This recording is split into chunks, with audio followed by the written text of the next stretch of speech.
Welcome back to another live edition of DoorDash Drivers Live, or really you can insert any gig app live show. The longest running, most liked, most watched, best live show in the gig economy. Those are all facts. Maybe it's my opinion. I hope you guys are having a fantastic Sunday. If you guys can hear me, put a thumbs up in the chat. We have a lot to go over. I have some topics tonight. I'm going to go over my week. I'm going to go over today. I'm going to address some things. I don't know how long tonight's live will be, but we got some good topics tonight. I will have the StreamYard link available for those of you that want to join in on the conversation. Let's turn that down. Nomadic, Big Carl, Barry, what up? I'm sure you guys can hear me, right? Can I get one thumbs up just so I don't ramble without any any audience that can't hear me clearly? Kenneth, what's up? How are you? All right, Craig Nay, what up? Hey, Pedro, and everybody says Chuck. Hey, everyone, Fatah, all right. Got an ambulance in the background. 3 years, says Greg. Okay. I asked a question, are you full-time or are you part-time? What up, Earl? Only doable with multi apps. I put in the work. What up, Jim? Somebody hit a thumbs up emoji in the chat real quick. What up, Lynn? Just so I know you guys could hear me. And we'll get into tonight's topics, which are... I got a product I'm going to introduce you guys as well. Gig Beltos, what's up? Nobody's put a thumbs up in the chat. Can you guys, is this thing on? Vaughn, always coming in clutch. What's up, brother? Appreciate y'all. Listen, Craig, I need your video next. 18 out of 20 from the cherry stripe. As soon as I walked on the court, boom. I appreciate y'all. All right. So keep answering if you're full-time or part-time. Tonight's topics. Let me give you a description. I saw an old video, and I did a collab with the YouTube functionality. I'll get into that later. But anyways, Owen Lindstrom, I don't even think he does content anymore, but he quit his job and went full-time. A lot of you guys have a similar story. You maybe came to from COVID, you were furloughed, you were laid off. I was furloughed myself. You were laid off, you quit a job, you were fired, and you were part-time, and then you came to this, and now you're full-time. And maybe you went back to a W2. Maybe some of you guys said, no, I like this full-time gig. I'm making money. I got freedom and flexibility. I like what I do. It's easy. I think a lot of you fall into that, right? But I saw that video and he quit his job and was going to do this for, I think, like 100 days and try to make like $20,000. I was like, wow, okay. So he's working towards something that's kind of cool. I put a poll up. Let me put that up. Well, before I put the poll up, let's talk about, is leaving a W-2 still an option in 2024? Is leaving your W-2 for this kind of work still an option in 2024? Would you recommend it? We'll get into the poll results in a minute. How many drivers are still doing full-time gig work? Is it responsible for other drivers to recommend this type of gig? Let's talk about it tonight. Now, first topic, is gig work still a good option full-time? That's a question. Do content creators give viewers an unrealistic expectation? Let me repeat that. Do content creators, myself included, and many of you guys that are here that are content creators or other ones that aren't here but make content, do we paint an unrealistic picture? Do some content creators only show you the good? I try to show you the good and the bad. You guys have seen bad days. You've seen me lose my mind. You see what you see. But do some paint a picture that's unrealistic? People go to watch content. They see these big numbers on a Reddit post, a Facebook post. It's like, ooh, that guy made $2,000. I can do it. And they're in a market that is very different than that person that made 2 G's, right?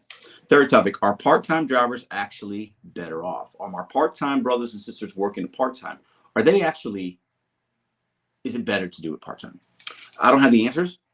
These are the topics tonight. I'm not going to lean one way or the other because, hey, I still do it right now more than I like. I only was active for 15 hours this week on DoorDash. I made okay money, but definitely part-time this week, but I still do it full-time. I think there's value in it, okay? And we're going to get into, I'm going to share with you guys a really cool product from ScreenCutz. I'll get into that in a little while, okay? Now, let me go ahead and show you guys the results from today's poll. I think it was today.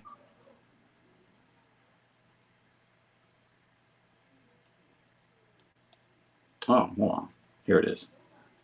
Okay, so I asked, would you recommend leaving your W-2 job for full-time DoorDash, Uber / gig work?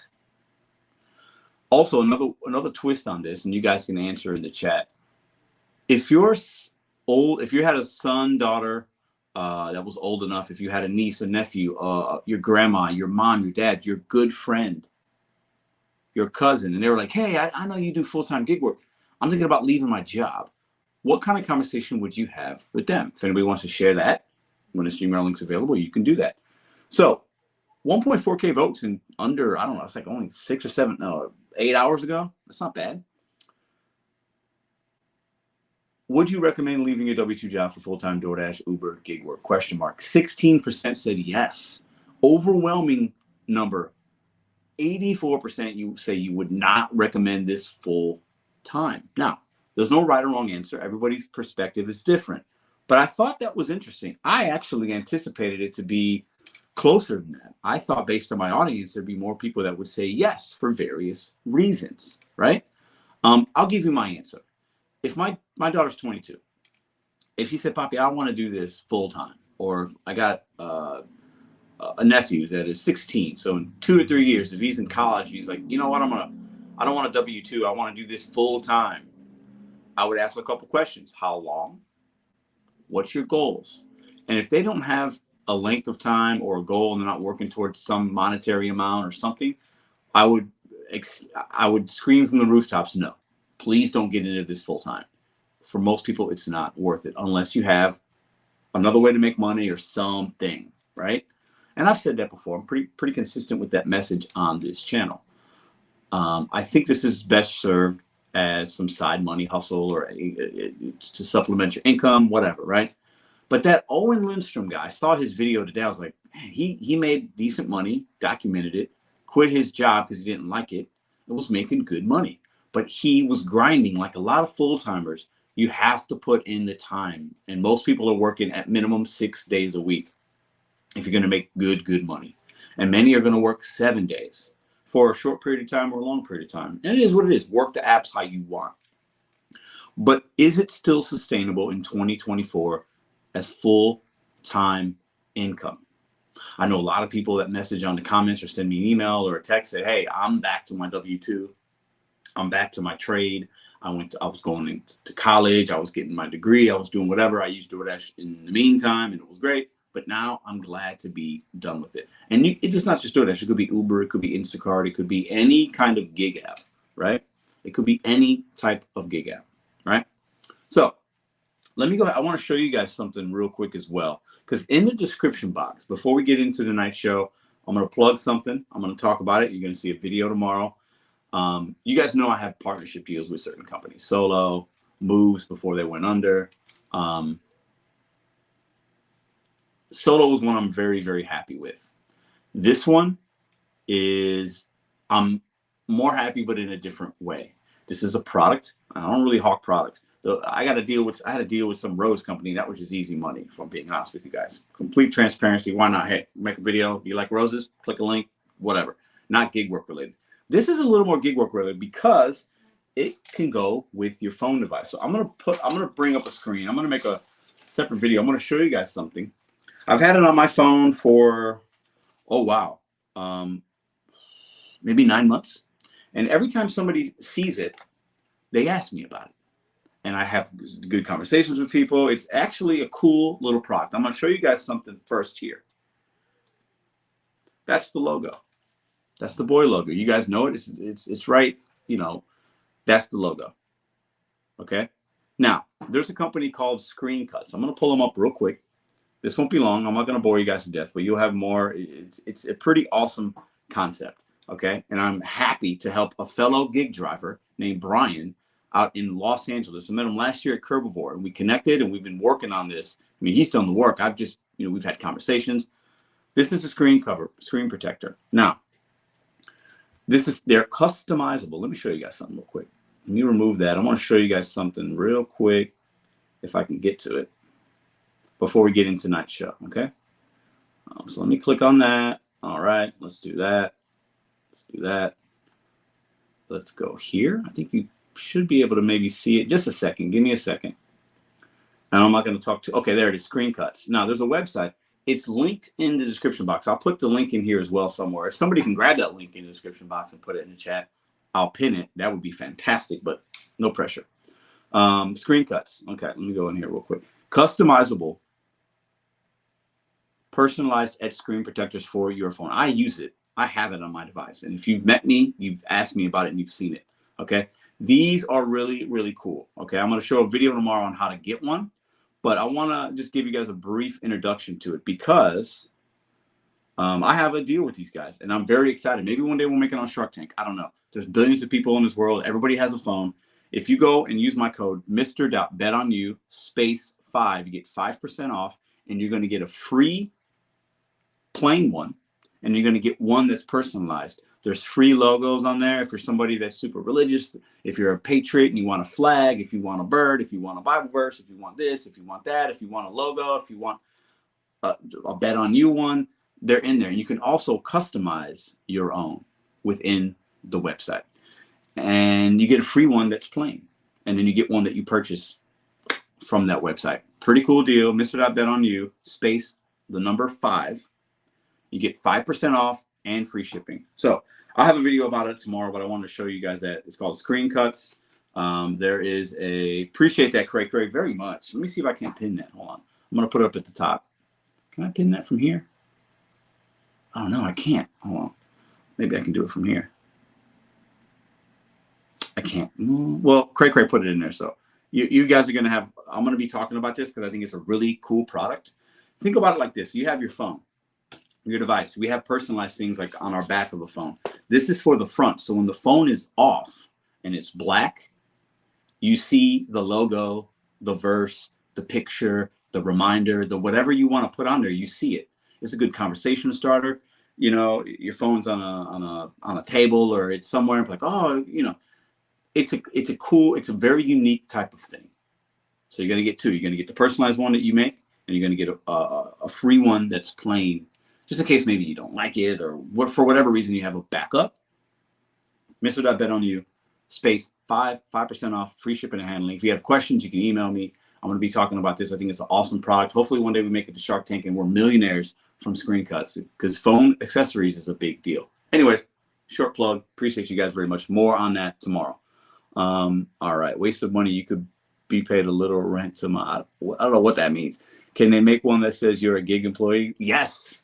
You can have a DoorDash logo, an Uber. Like if you like if you're all into that, you could have one that says no tip, no trip, no tip, I sip. You could have one that's Roy shaking up a Mountain Dew bottle. Like, you know what I'm saying? It's customizable. So it's a really cool product. Go check it out.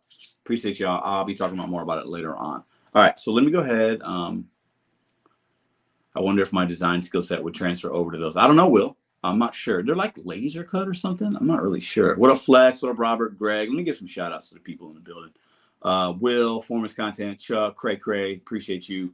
JC, Bilal, Earl, Qualia, always a pleasure. Canada Club Chicago, Greg, Jim, Pia, Big Carl, Lisa, Earl, again, Smiles, 4 Miles, RC Time, Robert, KG, what's up? Nomadic, Gigi Cow Mom, Ceci, always a pleasure. 100K delivery driver.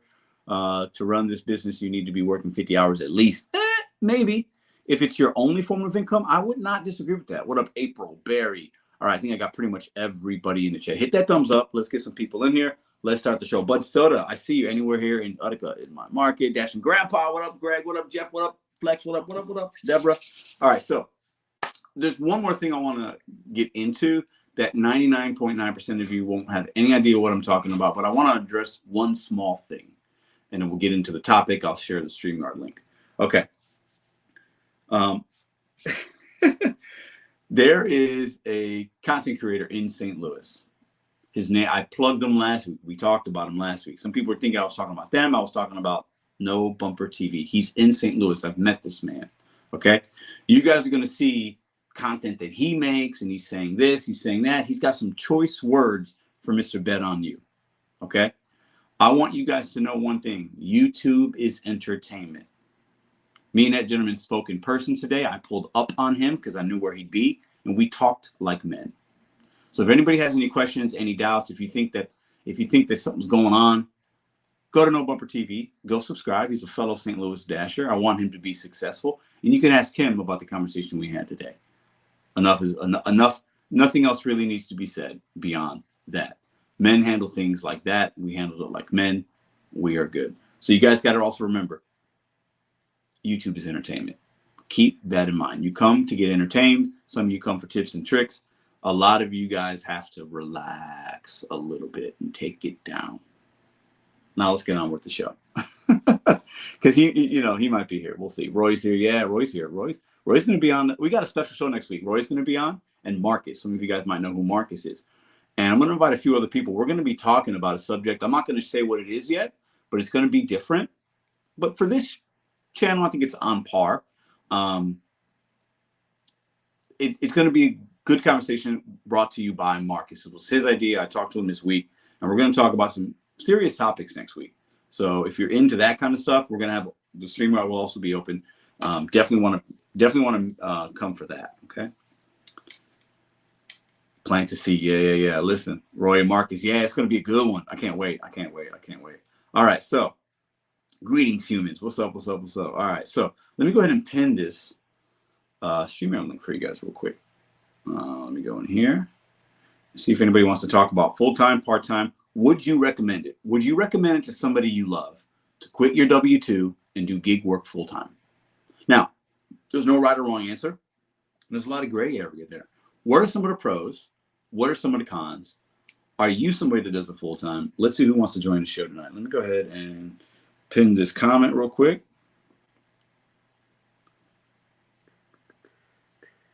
And everybody go show No Bumper TV some love. All right?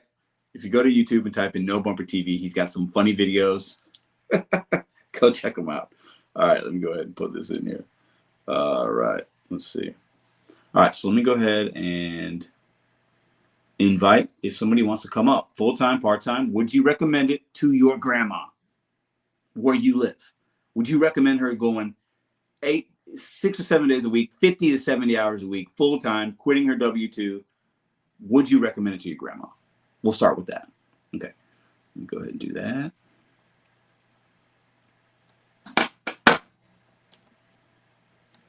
All right, now we're going to pin this. Oh, my Lord. Santiago hoops like Jordan in his prime. Definitely not cheeky chops. I want to talk about that, too. I went live earlier. It was fun.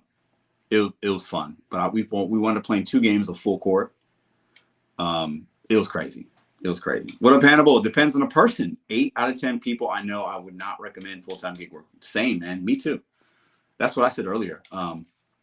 For sure. It definitely depends on the person. I think that's a really measured way of looking at it, right? All right, let me go ahead and pin this link for you guys. And I think, do content creators, are we responsible? Like, are we part of the issue? Because we're posting these big earnings. We're talking about, like all the money that we make, and it's easy sometimes, and you could be your own boss. Like, are we part of the issue? Now, most people that come into this work aren't going to do it for too long, and they're not, especially not going to watch Pedro DoorDash Santiago. They're just going to go in and just say, like, I'm just going to do this for a very short amount of time. But would you leave your W-2? Let's say you didn't get fired. A lot of us probably got fired or let go or whatever. You had to because you couldn't work from home. So you left, you got furloughed, laid off, whatever. And it's like, I need to make money. I got a car. Ooh, I could do this. And then we get addicted to it. You start making that cash. You get all your money all week. No taxes are taken out of. There's a lot of reasons people do this work, right? You can do it as much or as little as you want, right? I see Bud Soda here. We'll wait for a few more people. Somebody wants to join. Full-time, part-time. Would you recommend this work to your grandma? Hannibal says 8 out of 10. He would not. I think there are a few people, like I said, I would recommend it if they were working towards something that had another plan. I think you could go all out for a period of time. It could be a year or two. Stack your cash. Maybe you do this full-time hours, but you have a W-2 and you're working on the weekends or after work for a couple hours. I think that's a fantastic way to hustle and get your way out of debt. Get your savings up, whatever goal you're trying to reach. But I'm talking about you quit your W-2. I'm tired of my boss. He's not giving me hours. I don't like this work. I'm not satisfied. I'm going to do DoorDash or Uber full-time. What if you're a full-timer? I want to hear from y'all. What are some of the warning signs you would tell your grandma, your kid, your significant other, that person in your life that you know, right? What are some of the things that you would tell them so that they can make an educated decision? I don't see anybody else waiting, so we're going to let Bud Soda up. The link is pinned if anybody wants to join in on the convo. I think I see Bud Soda. Turn your light on. There he is. Okay, let me go ahead and add him real quick. Bud Soda, how are you, man? You are muted.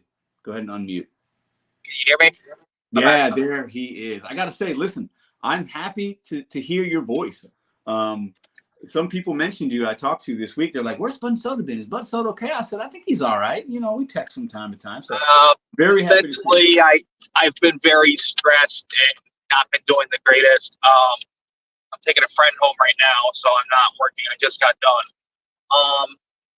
It's starting to snow pretty good, so I just wanted to get ahead of this storm, the last storm of the year, I guess.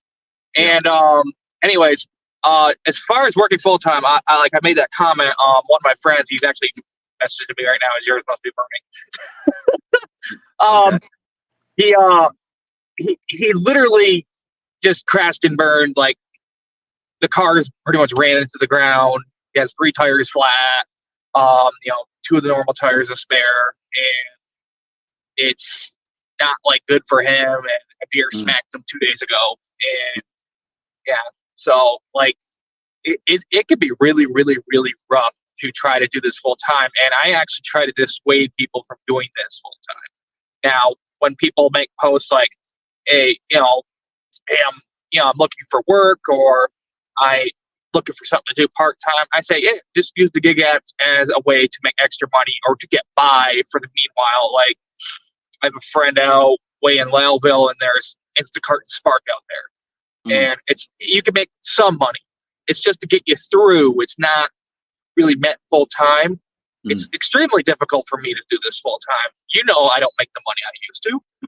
I'm not making no 600 a day, 400, 600 a day no more. It's a struggle to make 3. So I did make 400 yesterday, to be fair, but I had to hustle my butt off to get it. And I just think that people should look at this more part-time versus full-time.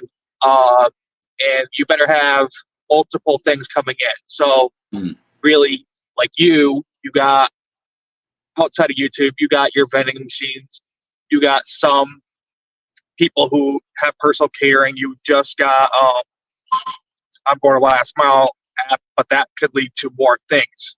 The more personal clients and the more things you can get going for yourself, the better. That's how you got to improve yourself. Doing full time of this, and especially if you're just doing DoorDash. Let's just say a single app. I'm just using DoorDash as the example. Yeah, it's insanity. You can't keep doing the same thing over and over and over and expect a different result.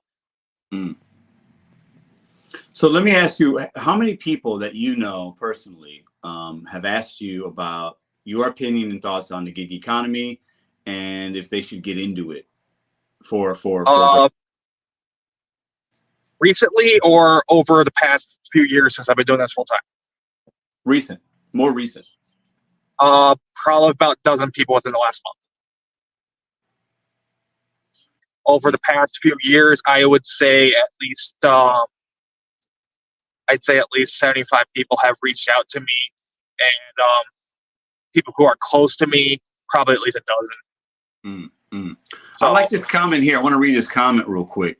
Hold on, let me find it, from Austin. Gig economy is still in its infancy. What do you think about that comment, Bud Soda? Yeah, the golden age of the gig economy is here, but you have to grow up for yourself, and you have to really work hard to grow it for yourself. Now, are you going to get UDM levels of $500 a catering orders in a day? No, that's not reality for most people. The reality for most is most of those catering payouts are $20 to $35. That's the majority of what I see and what I'm trying to recruit people. But it's good, steady money, especially if you can multitask, have good communication skills, be polite, professional, have your bags. And most people just think of it, oh, it's just DoorDash. But it's like, if you're doing this full time and you're not taking this seriously, what are you doing? Go back to a W-2. Yeah. It's not meant for you. Because gig economy is not meant for everyone. And we're seeing the consequences of when people scream really loud and they try to make it more employee-like for them. Well, I think it's also, this kind of work isn't for everybody. I think we have a lot of people in the chat that can do it and make good money and they like it, and but that's not the norm, right? I think a lot of people that do this, they struggle because they don't know what they don't know. They get frustrated and they're like, I'm not making any money. A lot of people that might even do this, they have a car and it's like not that great, and they compound the issues of their automobile by driving more, and they're like, man, I just made $500 this week, but now I got this car repair. So they don't, they're not looking at the long term. They're just trying to get the quick bag, and it works for some, but not for a lot. I think it's definitely, the gig economy is definitely, like Austin said, in the infancy, because a lot more work is going to gig work. A lot more work is going to gig work. So I think we're going to continue to see the trend of that happening, and gig work being more popular. But it's definitely not for everybody. Some people are better off at a W-2, and that's okay. So almost 2 million people last year alone became new independent contractors. So that's just an insane amount of people. Yeah. And so doing this full time versus part time though is two different things. Yeah. And some people, like a previous discussion we had, let them opt into doing it hourly, but they can opt out anytime they want. And most people just, they just want it simple. Just, they do it 2 hours a day. They're not likely to get, a contract violation as often as someone like us would if we tried that model, because we go out and do it for 8 hours to get our AR up because these dumb programs. You said you had the tier system in St. Louis now, right? We do not. We do not have it. Oh, you don't have it? Yeah. Okay. Sorry, my bad. And if it comes, let's say it comes to mine or your market, you got to keep it up, which is silly, but you have to work these programs to make your money as you go along. I just feel that people should really think about it long term. Like, if I don't get something really positive traction going by this fall, that's what I gave myself to September, I'm probably going to drop back part time, do this once in a little while, and I'm going to just work 2 W-2s or something again. And I think that's the more positive thing for me. Like me, I want to get into sales, and I just haven't found the right opening yet. And the two places I did talk to, just like, you want to get your foot in the door, but you don't want to put your foot in the wrong door. You don't want to be in a negative situation to where they're either taking advantage of you or you feel they're taking advantage of someone else, or there's just bad shenanigans going on, the slimy used car salesman. I want to sell used cars, but I don't want to be the slimy. You know what I mean? I want to help people. You don't have to be.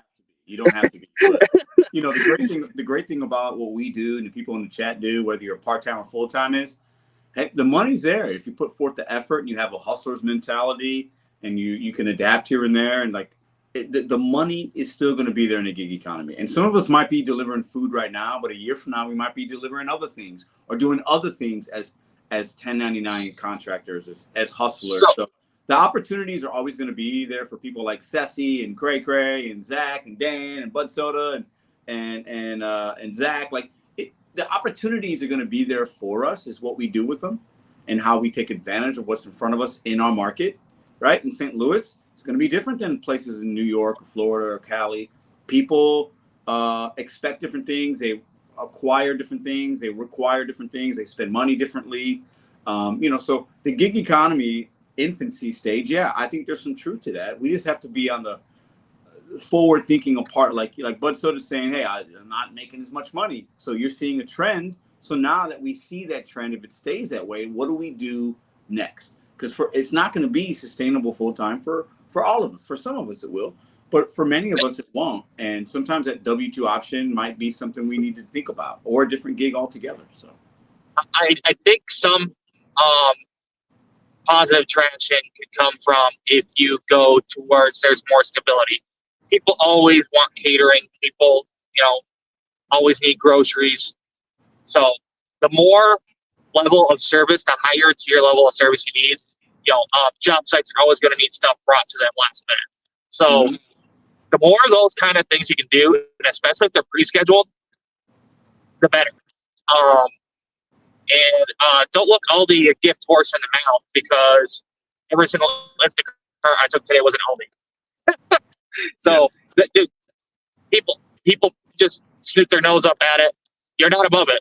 Get good at it, and that's how you're going to make your money, guys. I just think that's long-term sustainable, and people are looking more at the budget places versus the higher-end places like your Kroger's and your Publix's. So I think that more people, and Schnucks for you. So people are looking at the budget thing, but they still want the convenience. So you got to do something to make that work. So like everyone called me insane on the member stream the other day because I took a 82 item, 112 unit, all the $24 no tip, fully boosted up toward the very end of the night. Well, I got it done.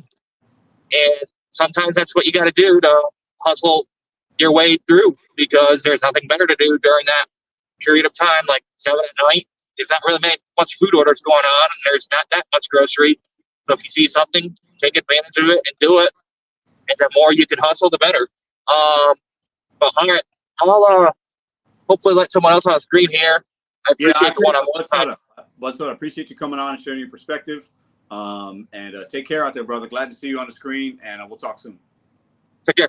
Bye-bye. All right, the one and only Bud Soda. Get them likes up. Appreciate y'all. Now, some good comments. I think you guys are having some good, nomadic GigEcon mom, full-time to retirement. She's a hustler. She knows her market. She knows what she can do, and she's doing it. So that's great for her. Gig Wars Official says, at the moment, I am doing laundry on an app. I remember you said that last week. I did laundry on Friday on this app. Minimum $250 between Friday and tonight. Wow, that's good money. Staying at home, $250 minimum in 3 days for the weekend, and maybe you could, you're working, but you're at home, so you got your Monday through Friday delivery. Then you add a $250 without having to do mileage. Well, some mileage, I'm sure you got to pick it up, but I mean that's awesome. That's awesome. I love to hear that. All right, so I got a few people waiting. Just want to read a few comments. Dash and Grandpa says, I would not recommend this for most people not full time. I agree with you. Hannibal came in early, said 8 out of 10, and that's about what the poll I put up said. And I think that's okay. I think us 20 to 20% that can do it full time, or that we think could handle it. That's a family, a friend, a grandma, a mom, an aunt, an uncle, or whoever. Yeah, I got a lot of people. They tell me, hey, I see you do well. I see your videos. What do you think? Can I do it? Can I do it? And I tell them, I ask them 2 questions. Is this going to be all the way that you make your money? Is it going to be 100% of your income? And how long do you think you can do it? Right? Like, what's your plan? And based on how they answer that, then I'll give them my opinion. But everybody's going to do what they do, right? All right. So let me see. We got Gig Belto. I'm going to bring him up. I see Badger in here. I see Big Carl 314. So let me let Gig Belto up. How you doing, brother? I'm doing good, man. Feeling the allergy season for me, so I'm a little sniffy. But oh man, I hear you, man. We got some St. Louis. The weather's been so up and down, Oh yeah, here too. It's been crazy. So what do you think about tonight's topic? What's your perspective? Would you, if your grandma came to you, if your son, your cousin was like, hey, I see you do the gig economy. Should I quit my job and do it? Is it good? What would you say to them? As someone who does it full time, I still wouldn't recommend doing this full time. It takes a lot of stress. It's a lot of learning involved. You have to really learn your market. You're going to make a bunch of mistakes before you finally figure out how your market works. Yeah. You're going to get frustrated. You're going to put some wear and tear in your car. I say this does absolutely make a better side hustle than a main grind for sure. The only reason why I do it full time is because circumstances I was put in. But I'm working towards something better. I'm working towards something else. Yeah. So this is not the forever plan. There's an exit strategy there. Yeah. So that's what I say to any full timer out there: have an exit strategy. Put you some money up. If try to make sure you're not. Nobody wants to deliver food or groceries or anything forever, right? I mean, that's just my personal deal. I think some people do. I think some people. Maybe some people do, but I personally don't. Yeah. But anybody, I'll tell you, anybody that ever talked to me about a full-time deal today, I just tell them about the day I had today. Remember I was telling you about on-fleet delivery, right? Mm-hmm. I did one today. It was a nightmare. We went up there. We were all standing around looking at each other like, what's going on? Why has the truck started unloading yet? And the guy wouldn't come unload the truck because the other truck wouldn't move out of the way of the bay.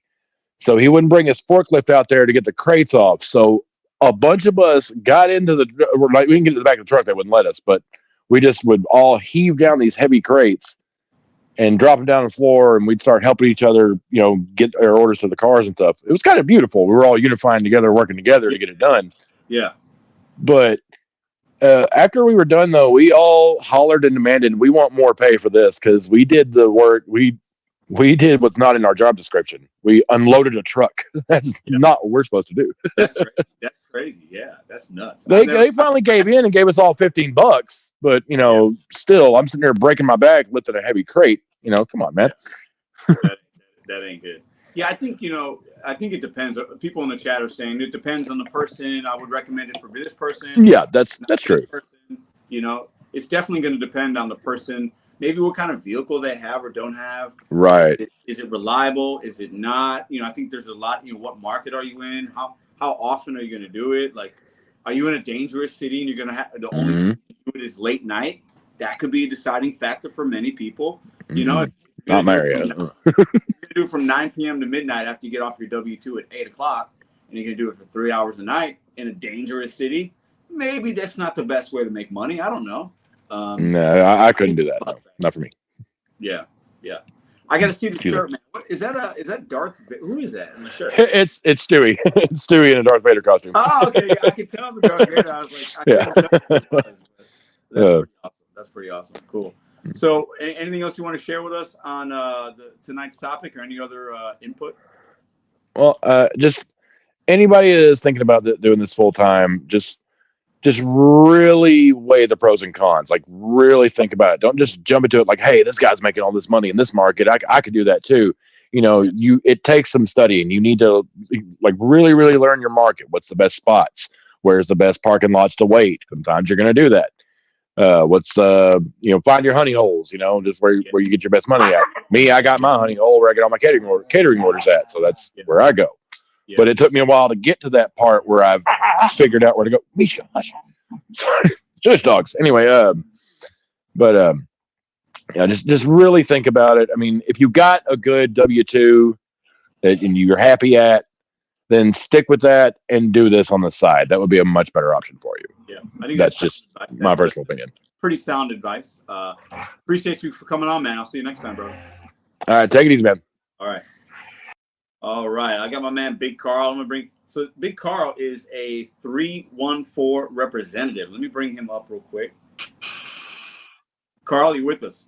Yes, I'm here, bro. What's up? What's up, man? How you doing today, man? I'm doing all right, brother. How are you?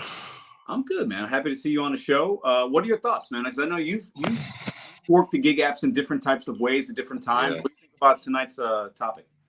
Well, me personally, the gig economy, I don't recommend it full time. I really can't say that because I've been in it since 2015. Yeah. And I've gone back and forth to W-2s, and I've always came back to the gig economy because it was something I'm comfortable with. Mm-hmm. And it's easy money for me. I would say it would be based on your situation, like your financial situation, city, market, things like that, because this is definitely not for everybody. That's a good point. I think it depends on, and also we talk about situations, right? Do you have kids or not? Are you married? Or is somebody else bringing in insurance for you and some kind of protections? Or are you a single man or woman and you can just go out? The way that you live your life and what responsibilities you have, I think that has a lot to say whether or not it could be a good full-time or part-time for you as well. You know what I mean? Yeah, no doubt about that. You're spot on with that. I mean, if you got somebody that's got, they got a W-2 with some kind of protections and they got 4 kids and a wife and they're, it could be for them, but it might not be the best thing. But if you got some 25-year-old single dude and he wants to hustle for the next few years and stack money, maybe I would recommend it for that individual, Yeah, no doubt. I mean, because I actually got, quite a decent job offer / interview tomorrow. And, if it all works out, because I've been trying to get out of this full time, but Yeah. it seems like every time I try, I end up getting sucked back into it. But Yeah. I'm kind of hoping this job offer works out so I can use it as strictly a side hustle, my days off or, whatever. Because like I said, I've been in this since, 2015. I've seen what the gig economy is used to be and what it is now. And I just don't recommend it. Not full time, but if you got to do it, hey, like Buddy said, you gotta know your market. You gotta know what merchants. You just gotta know what to do and what to avoid. And I mean, like I said, this, in my personal opinion, I'll just say that I don't believe that this is for everybody. Yeah. I like how you say though, you've been doing this for a long time, longer than most people, I would say, especially most people watching this channel, right? But I like how you said, there's two ways to look at it, because you say I come back to it because you that you can make some money, you can pay the bills, and it's the barrier of entry is low, and you can just make what you need and stop it and go back to a W-2 or whatever, right?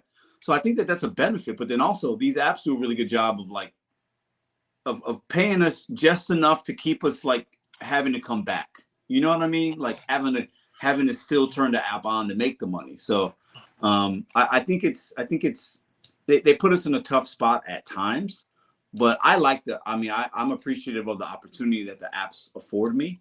But I wish you, I'm going to send you some good vibes, man, on that job interview. And I hope you get out of it, whatever you're trying to get out of it. I mean, it's good. It's what I consider good money. I mean, and like I said, I'll always have DoorDash and these apps to use to supplement, or, because don't get me wrong, there's times I get, I'll miss the gig economy. Like I'll be like, damn, I haven't DoorDashed in a while. Like, let me go out and see, I'll get bored and I just let me go out and see how much money I can make today. Can I make $100? Can I make $200? I mean, yeah.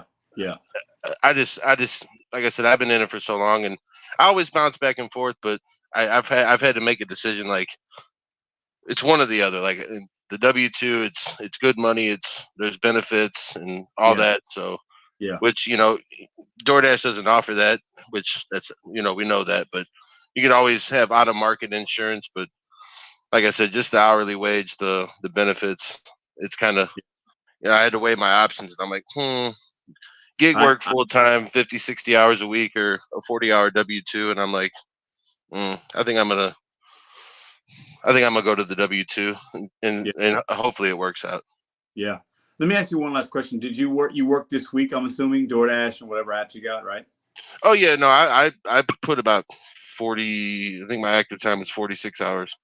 How was your week this week? I cracked 1,000. Okay. Yeah, I made over 1,000. Yeah. And what apps, remind us what apps you running? I know you got Instacart and DoorDash. You also have Uber as well, right, or not? No, it's I mainly just do DoorDash and Spark. Oh, DoorDash and Spark. Okay. I tried Instacart, but it just wasn't for me. Yeah. I noticed this week that I didn't work a lot. I was only active 15 hours. I think they had the app on for 20 DoorDash, a couple hours on Instacart, but I didn't have a lot of Instacart earnings. It was mostly DoorDash. But I noticed this week, I didn't see a lot of volume, but a majority of what I saw was good. Like it was, decent for me at least, right? So I didn't see as much trash, but I didn't see as much volume at all, and that's probably why I didn't see a lot of trash. But it was a weird week. Maybe it was because I didn't work a lot. Who knows? But it was definitely it was different. I felt the market was a little bit different this week in St. Louis, for me at least. I mean, don't get me wrong. There was times early in the week that I was kind of like, I got that blah feeling. I was like, ugh, yeah. I just don't like. I'm not liking this right now. And then I'd go home, and that's always my mistake. Is if I'm out, I need to stay out, because if I'm out and I go home, getting me back out is that's not easy. That's why I don't do that. I very rarely. I'll come home only if I have to for some reason. But I like to stay out because I know if I come home, I'm gonna have the girls are gonna do something, or I want to stay home, or I'll want to cook some dinner. So I just kind of, even like from 2 to 4:30, which in St. Louis sometimes be slow, I'm still out because I just want to get to my number and then go home, because I know I might lose them if I go home. So, or if I do something else. So, Carl, always a pleasure, bro. I appreciate you. We got to run into each other soon again, man. Got to pull Oh up. yeah. Got to pull up on me on a Costco parking lot again, man. Hey, hey, I'm sure I'll run into you, brother. Yeah, all right, man. Have a good night. Hey, you too, brother. Appreciate you. All right. Gig Gal says you can't hear me. Can you guys hear me okay? What's going on? Maybe it's just Gig Gal. Maybe she lost that connection over in Cleveland. Let me say what's up to the chat. We got a few more people coming up or that are waiting backstage. I'll bring you guys up in just a minute. Gig Gal might be because you're backstage. Who knows? Dancing Grandpa says another reason to not depend on these apps is you could be deactivated for any reason. True. At any time, so don't depend on them completely for a long-term resource of income. Yeah, I think there are enough people that do this and it's 100% of their income. But you just have to be ready if you do get deactivated. If something happens with an automobile, and most Americans, especially most people that do DoorDash, don't have an extra $1,000 in the bank. Most people, they just don't for that car repair, for something that might happen, right? So I think there's a lot of things you have to be ready for when you're in this type of work. We don't have any protections. We're not putting into any type of like savings or any, most of us aren't. Some of us are, I'm sure. But we just have to be ready to pivot because things could happen very quickly with these apps. There's an impending, the March 11th Department of Labor independent contractor stuff that's going to happen tomorrow, but it's not going to happen tomorrow, but it technically happens tomorrow, but our apps will look the same tomorrow. I get a lot of people asking me, Pedro, what am I going to do tomorrow? Am I going to be able to work? Everybody's going to work tomorrow. Your app's going to look exactly the same. Now, will you get an email from the app, the gig app, saying something came into effect? And yeah, I'm sure there's going to be some communication, but right now, everything is going to be the same. But we do have to be ready to pivot, to Dash and Grandpa's point, because these apps, things could happen very quickly. Things could be taken away. Opportunities could be taken away. And that's not to scare anybody. That's just the reality of what we do, right? But it's what makes what we do fun, in my opinion. I like the fact that each day is just a little different enough. It's very simple what we do. Most days are very similar, but there's little nuances, little situations, good things, bad things.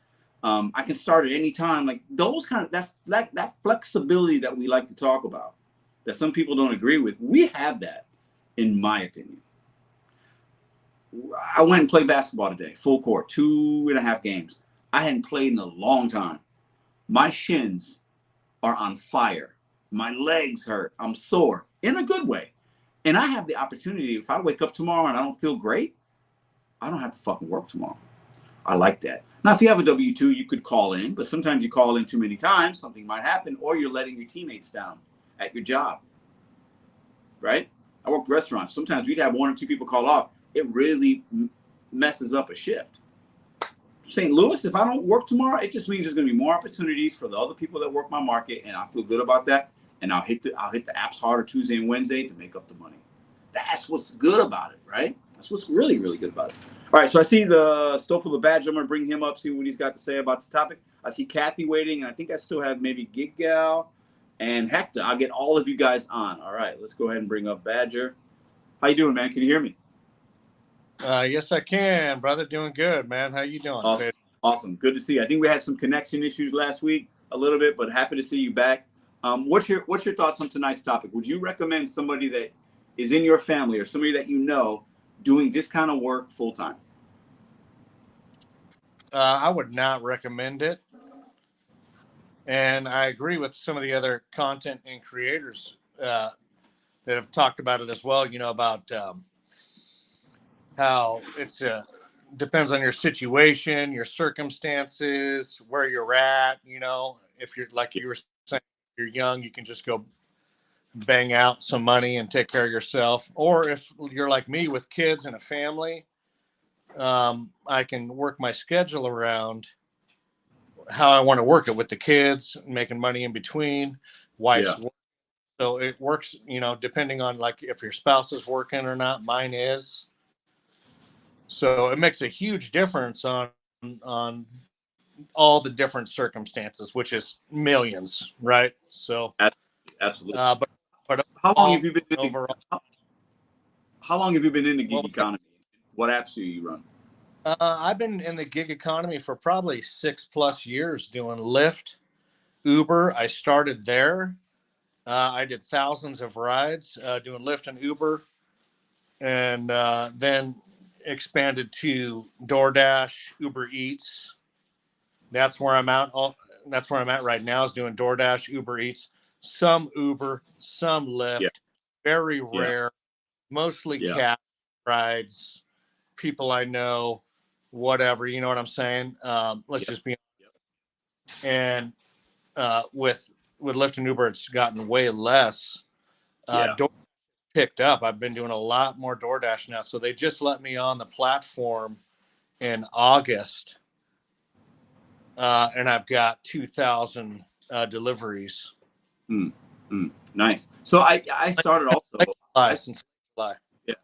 Yeah. I started with Uber as well in the gig economy. I love the ride share. I don't really do it anymore because the food delivery is just easier and safer for me. It's just easier. You don't have anybody in your car. It's just, the ride share game has gotten different from when I started. And I think a lot of people have a similar experience as you and I. We start in ride share, and then you wind up doing the food delivery apps or catering or something else or shopping, because that's where more money is, especially if you're just a part-timer. And it's just easier having somebody in your car that you don't even know who they are and their temperament. It's a different beast, man. And you know that. Yeah, I mean, just dealing with, because I live in between Reno and Sacramento, so I'm in the foot of California. Yeah. And where they discovered gold, back in 1849. Yeah, 49ers, right? Yeah. That's it. That's my hometown, is Auburn area. There you go. Awesome. So, when you have different people that you pick up, especially when I got used to get drawn down to the Sacramento area, had to deal with the smells, the dogs, the this and that, just them stuff. You never know what's going to be in your vehicle. Yeah. The drunkards, and it goes on and on. So the food is just so much easier, bro. It is. But I gotta air out my car more with the food.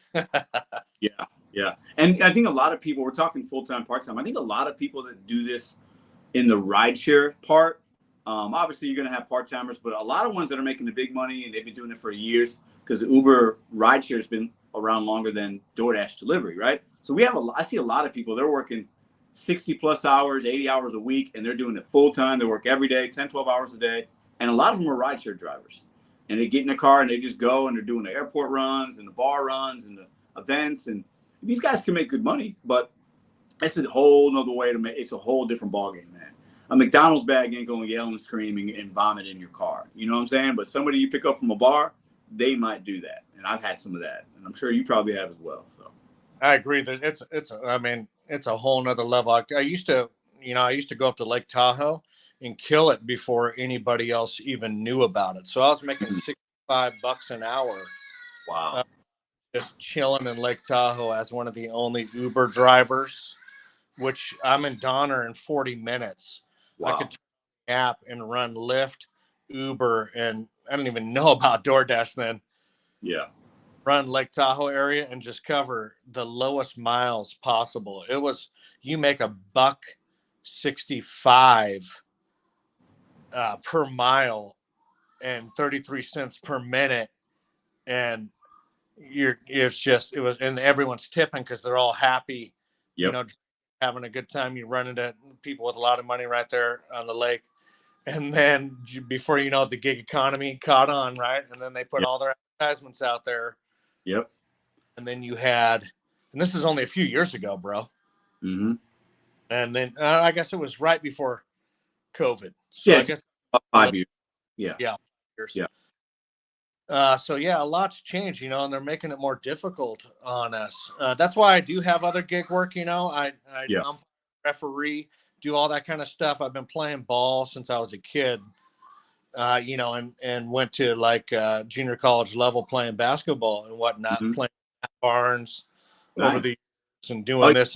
Barnes, I know Matt. We went to UCLA. Yeah, Matt and I played on the Optimus team together. Oh, that's correct. So you're pretty good. You're pretty good then. He knows who I am, Yeah. But dude, if I try to go out there on the full court, I'm not doing it, bro. Listen, I used to play I never played in like a high level or, you know, but I played in men's rec leagues even right before COVID and things shut down. I was in leagues. I was playing every weekend, every Wednesday night. Like I did this for years. And then I stopped. I went out today, man. It felt good to shoot, but like when you're running and you got a guard, oh my shins are on fire. But it felt really good to play. And you know, it felt good. I almost didn't, but I was like, nah. They asked me to play. I was like, I'm here. I got a ball in my hand. I'm not gonna say no because I love the hoop, you know. So it was definitely a good time. So, brother, I got a couple people waiting. I'm gonna bring them up. I appreciate you coming back on the show and sharing your perspective and dropping Matt Barnes' name. That's a pretty big deal, man. He was a baller back in the day. No, he'd probably laugh if you mentioned me, but hey, it's all good, man. And thank you for having me. Hey, always a pleasure. Thanks, man. All right. I still see Kathy. And hold on, let me get this together here. I see Gig Gal. I see my man Hector. What? Hector's in the house? All right. I think I saw Kathy first. I'm going to bring her up. Then we're going to bring in Gig Gal and we'll bring in Hector. Real quick, say hi to the Chassis Bird, D. Rivera, my man Will, Sizzler, Jim, Marilyn. Let's see, Dan, Helen, what's up? 100K delivery. Appreciate you guys. You guys got some really good comments and perspective in the chat. What up, Eric? How you doing? Yeah, it's funny.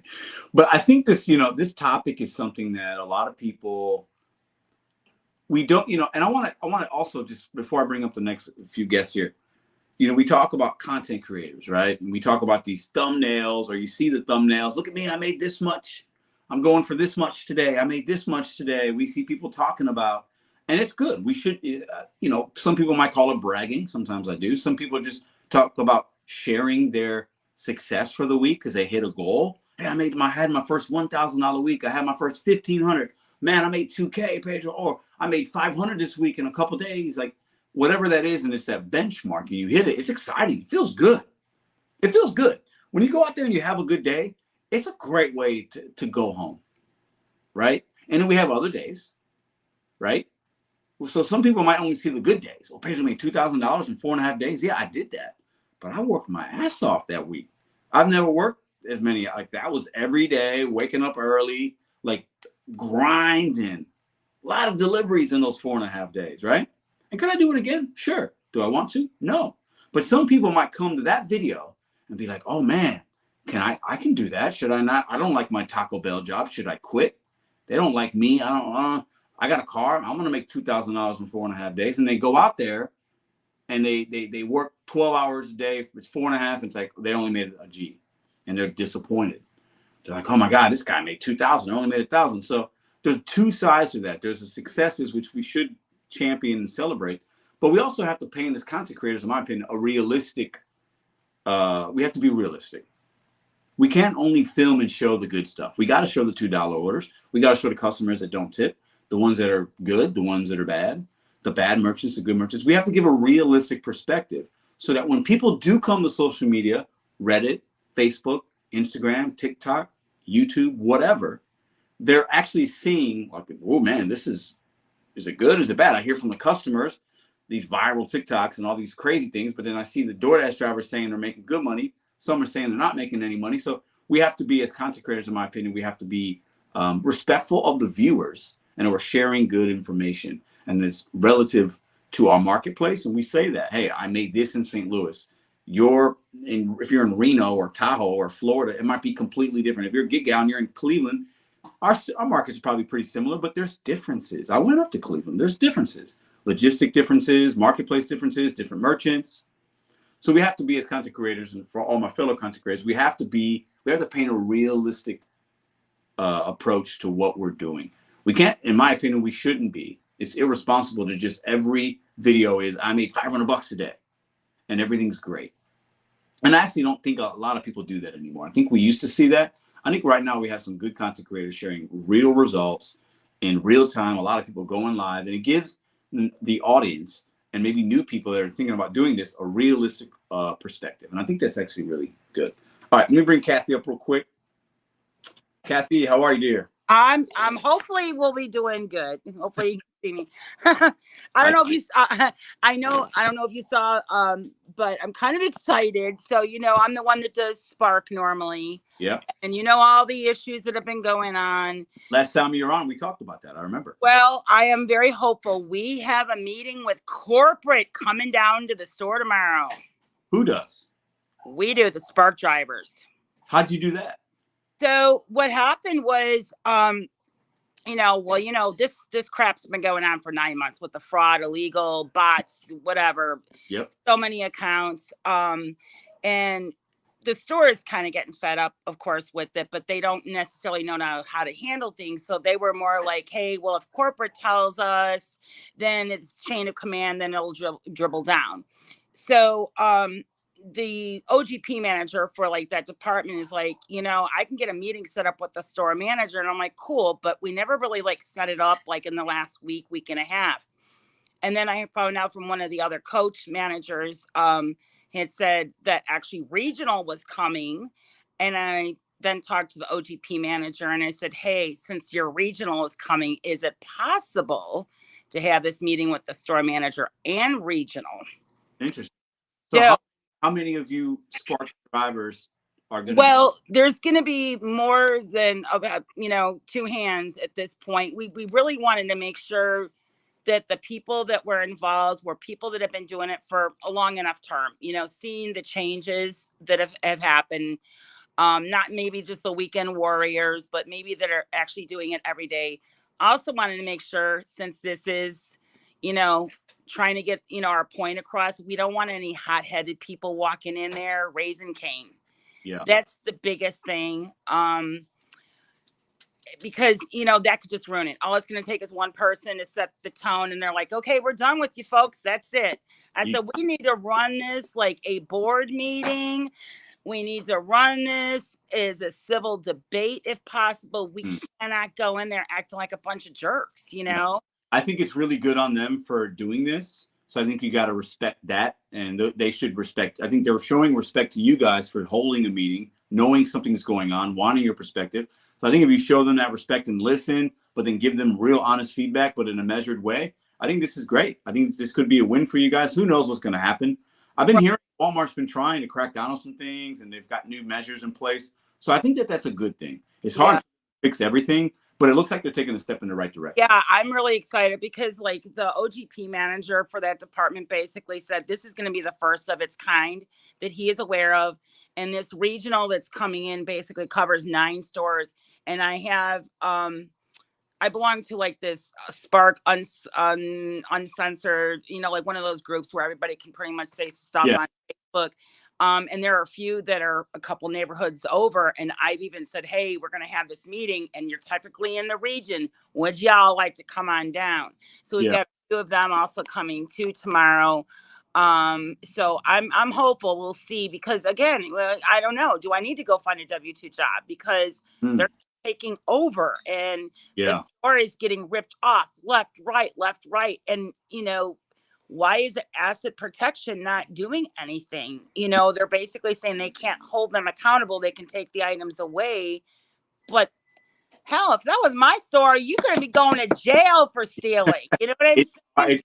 It's so tough right now. A lot of these retail places they're in a tough spot with a lot of the theft or the bots or the scams. Like, it's hard because you got so many people doing it. It's hard to prosecute maybe, and it's the amounts and it's like the time and the effort. It's Walmart. I would not want to be in Walmart's position right now. I think working there, probably even as an employee, probably isn't fun sometimes. Oh, they are fed up. Everybody that you talk to, they're like, oh my God, we hope that there's some kind of resolution because we don't know what to do. We're just being told what to do. Yeah. It has to trickle down again from corporate. And I'm thinking that store is going to close. You know, I'm like, these store managers are not going to get their bonuses, because I even questioned that. I said, hey, you know, based off of profit and loss, if you guys have a bad, you know, time and there's too many losses, do you all get your bonus checks? And they're like, nope. And I'm like, well, that's going to be pretty sad when you don't get your bonus check when we're trying to tell you something for months. And I think, you know, if you're a regional manager, store manager,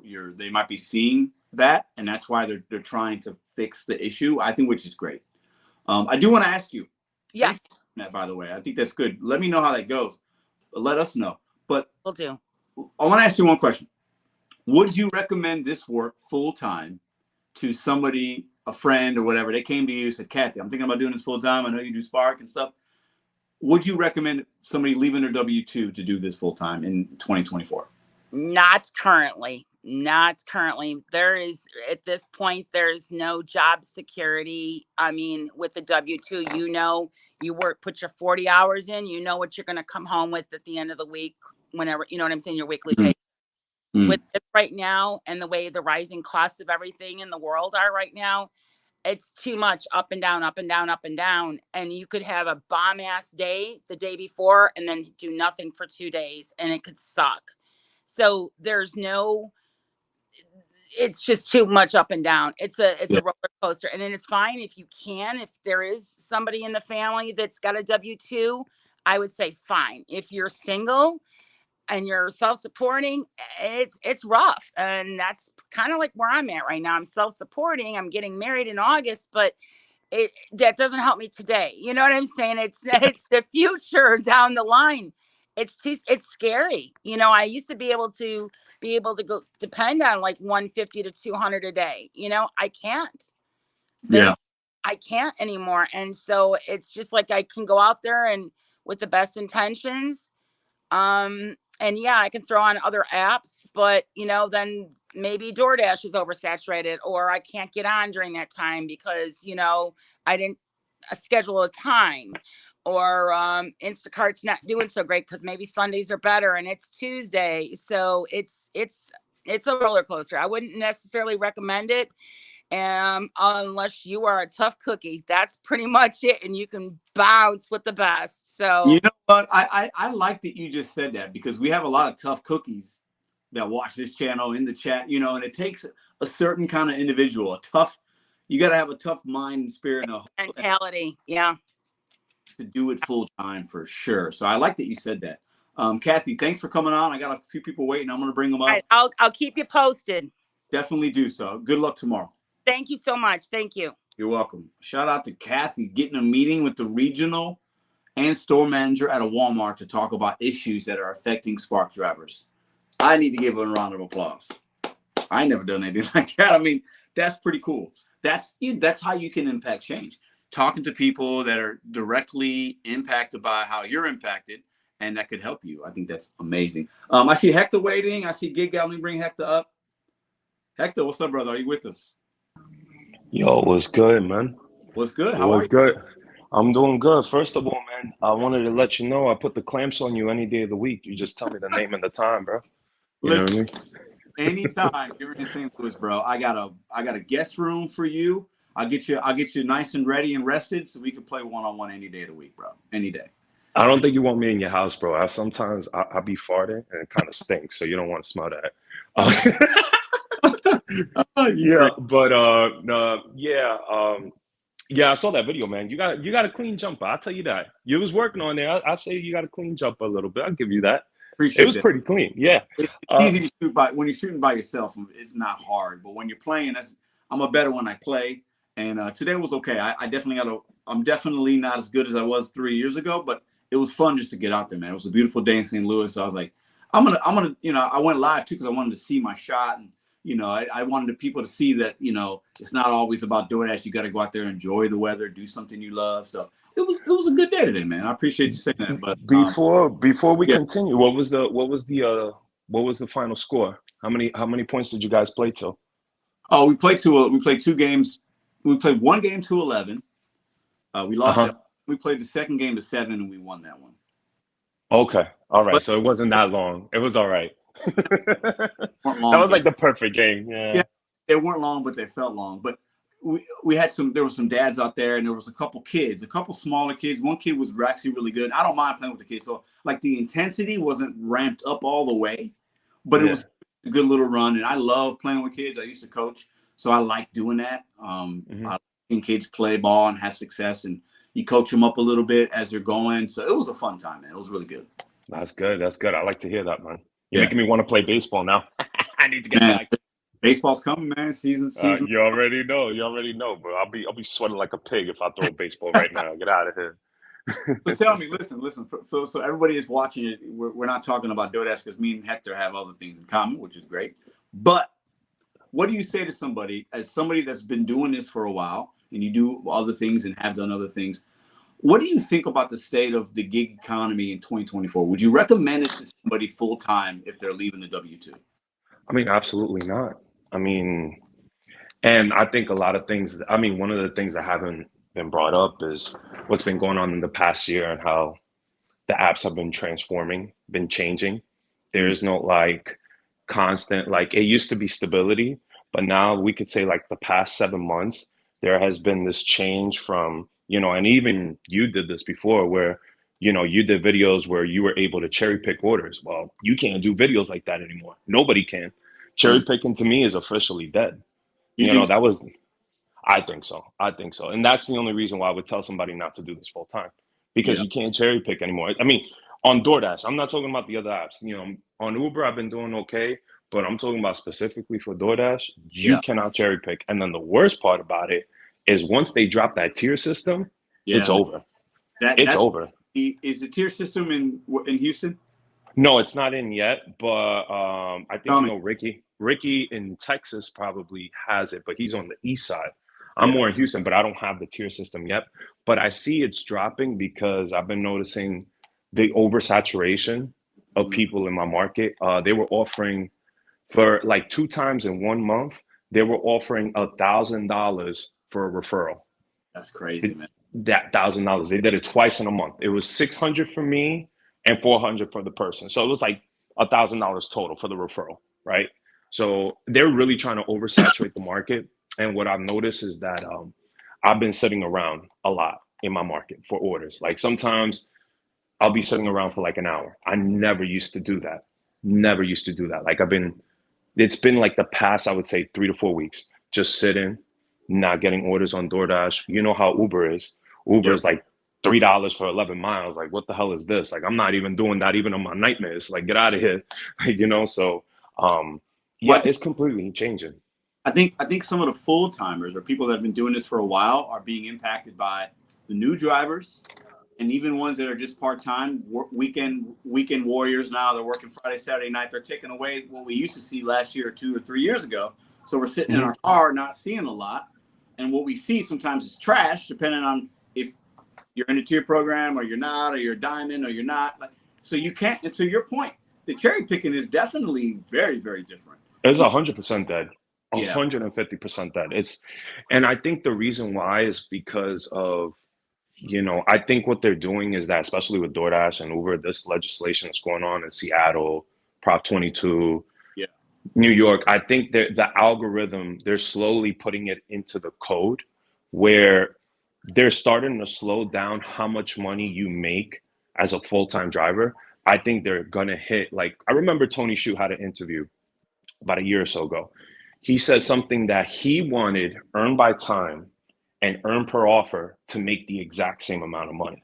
He said, you're right. Yeah, you remember that, right?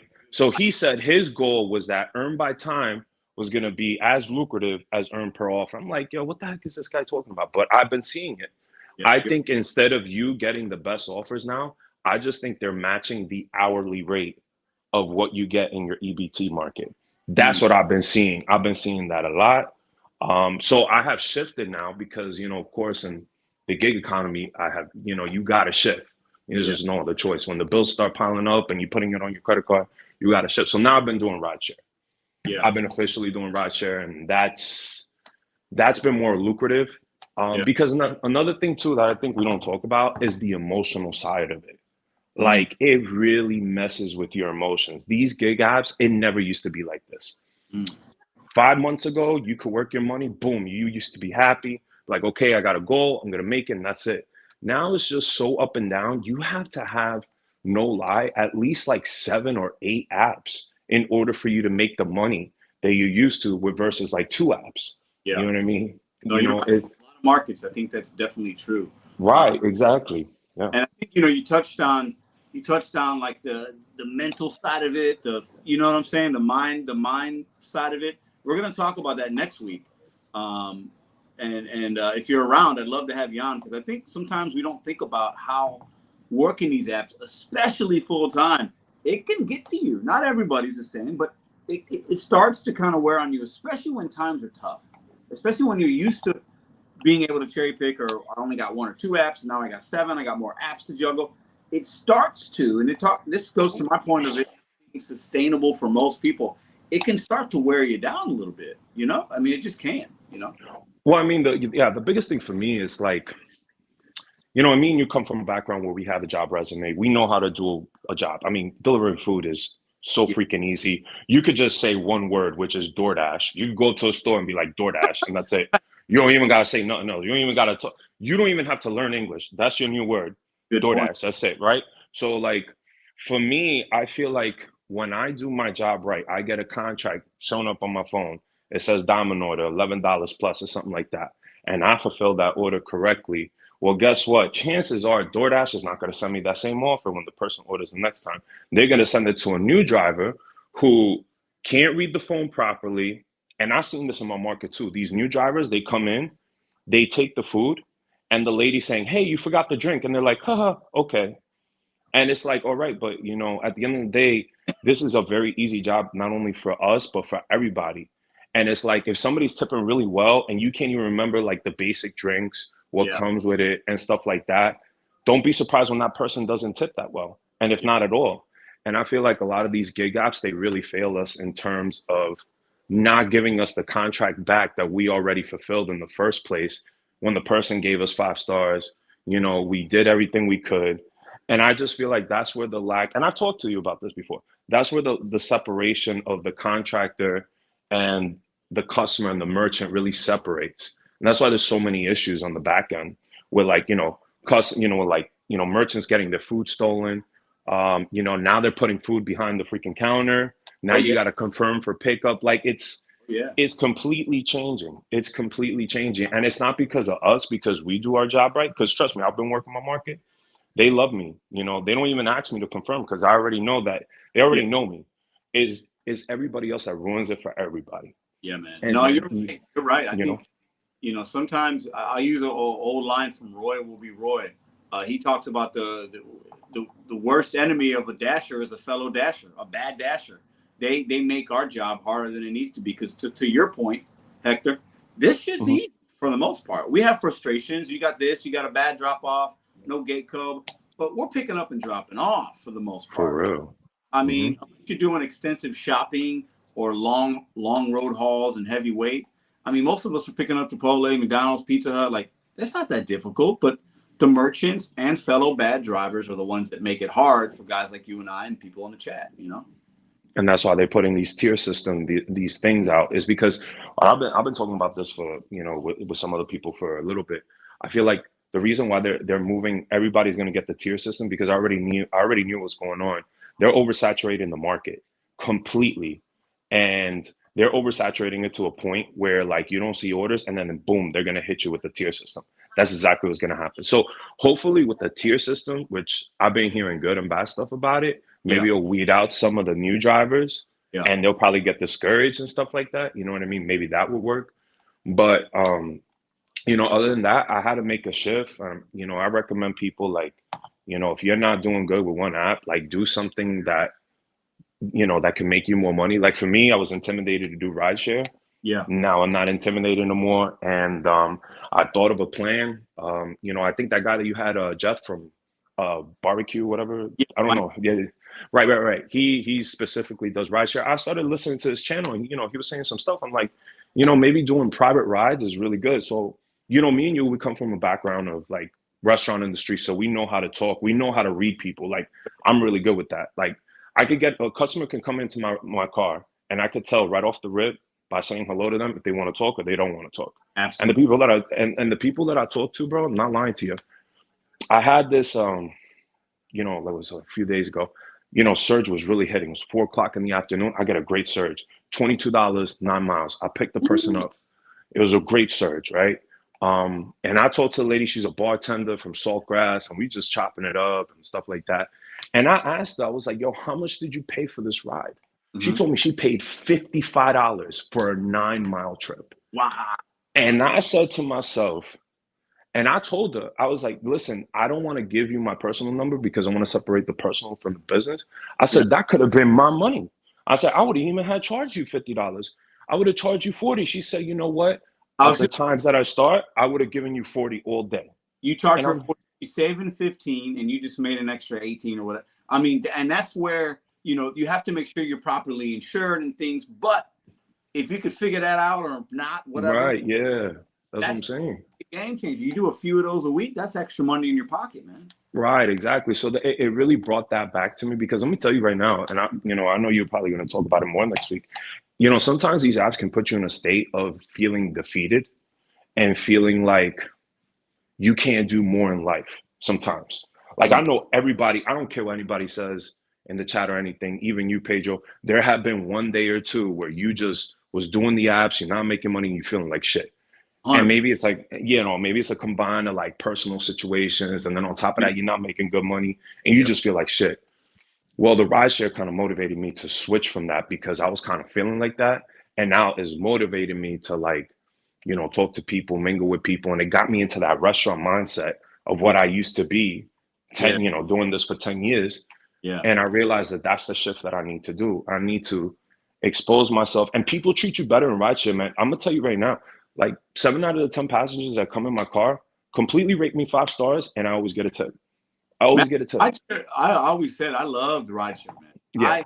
Yeah. You know, the vibe that you get, the energy you exchange with people, and most passengers are great. And they're just trying to get to a game or to work or an airport or wherever they're trying to go in life. And you could tell, you read your car, like, do they want to talk? Do they not want to talk? Do they want to listen to music? You know, like, there's things that are they on a phone call? Just leave them alone. Like, but yeah, like that energy you exchange with people, like the bartender, I think you said, like, that's a good, and it makes you feel better. It makes you feel like you're contributing to the community versus bringing somebody some McDonald's, you know? So the rideshare game, man, I always don't do it anymore. Yeah, I mean, it's not for everybody though. And you know that. Rideshare is a completely different game. You have to have a sense of, you need to have a sixth sense. You're like, that's how you got to do it. Like, you got to be, and it helps you when you're introverted, like, especially for people that are introverted, like, and that's what DoorDash kind of, like, that's another thing DoorDash and these gig apps, they kind of make you do. They kind of make you more introverted. So, like, they make you more timid to, like, go out there. Like, and I'm telling you this, there's some people are like this. It makes you more timid to go out there and get a W-2 because you feel so timid, you know, within the apps. And you don't have, like, say, for example, you go apply for a job, you don't even have a resume because you've been doing the apps for like 3-4 years. I mean, you can't even put a real resume, right? So, like, you know, rideshare for certain people, if you feel a little introverted and you just feel like, you know what, maybe I should see what I am, do some rideshare, maybe part-time, do maybe 1 ride a week, 2 rides a week, you know, and see how you feel.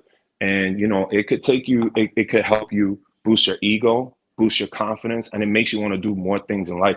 And it makes you actually wants to, like, open up to more doors for you. So then potentially you could get out of the gig apps, because that always has to be the end game. You cannot work until your wheels fall off and you got nothing to show for it, and that's it. Now you got to work for something where you could get out of it, do these apps part-time, and then just get something full-time that you have a passion for.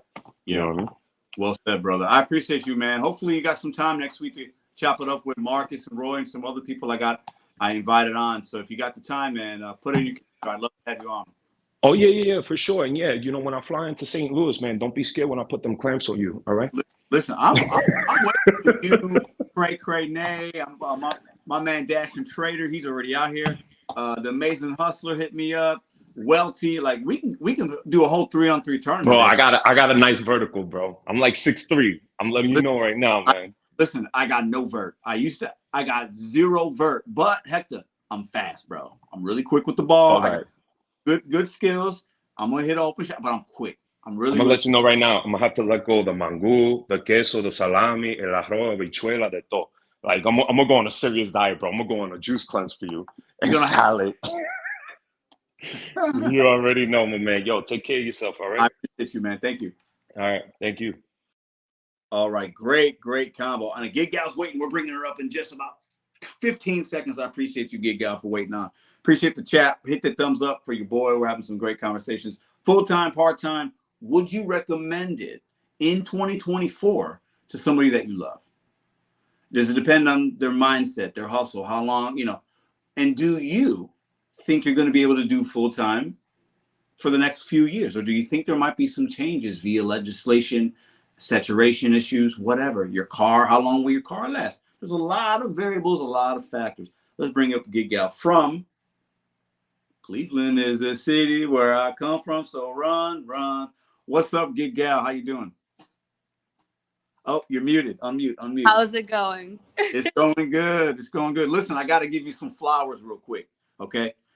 You're killing it over there. I'm loving what you're doing with the lodge. You're building your community up. You're doing a fantastic job. I love to see the success. So I give you a salute in the live. So appreciate you. It is not easy work, but you know. I know. I can tell you're grinding. I know you're getting it. You're getting it. Yeah. So I've been trying to come up with a better schedule for videos too, because I'm just like between the work, the kids. Oh yeah. The editing. Oh my gosh. Oh my. Yeah. So. Yeah. Well, let me ask you. You don't have to share anything. I know you're monetized, right? Mm-hmm. Have you gotten paid from YouTube yet? Mm-hmm. Okay, so congratulations. I bet that was a good day. That's awesome. Love it. It hit the same day taxes hit too, so that was amazing. Ooh, big balling. So let me ask you, okay, as a full-timer right now, coming from the restaurants that you worked at and stuff like that, I know you are an advocate for the apps. You like it, the freedom and flexibility. We've talked about it on YouTube and off YouTube. I know it's to your benefit and it fits your family dynamic. Your husband, you got the kids.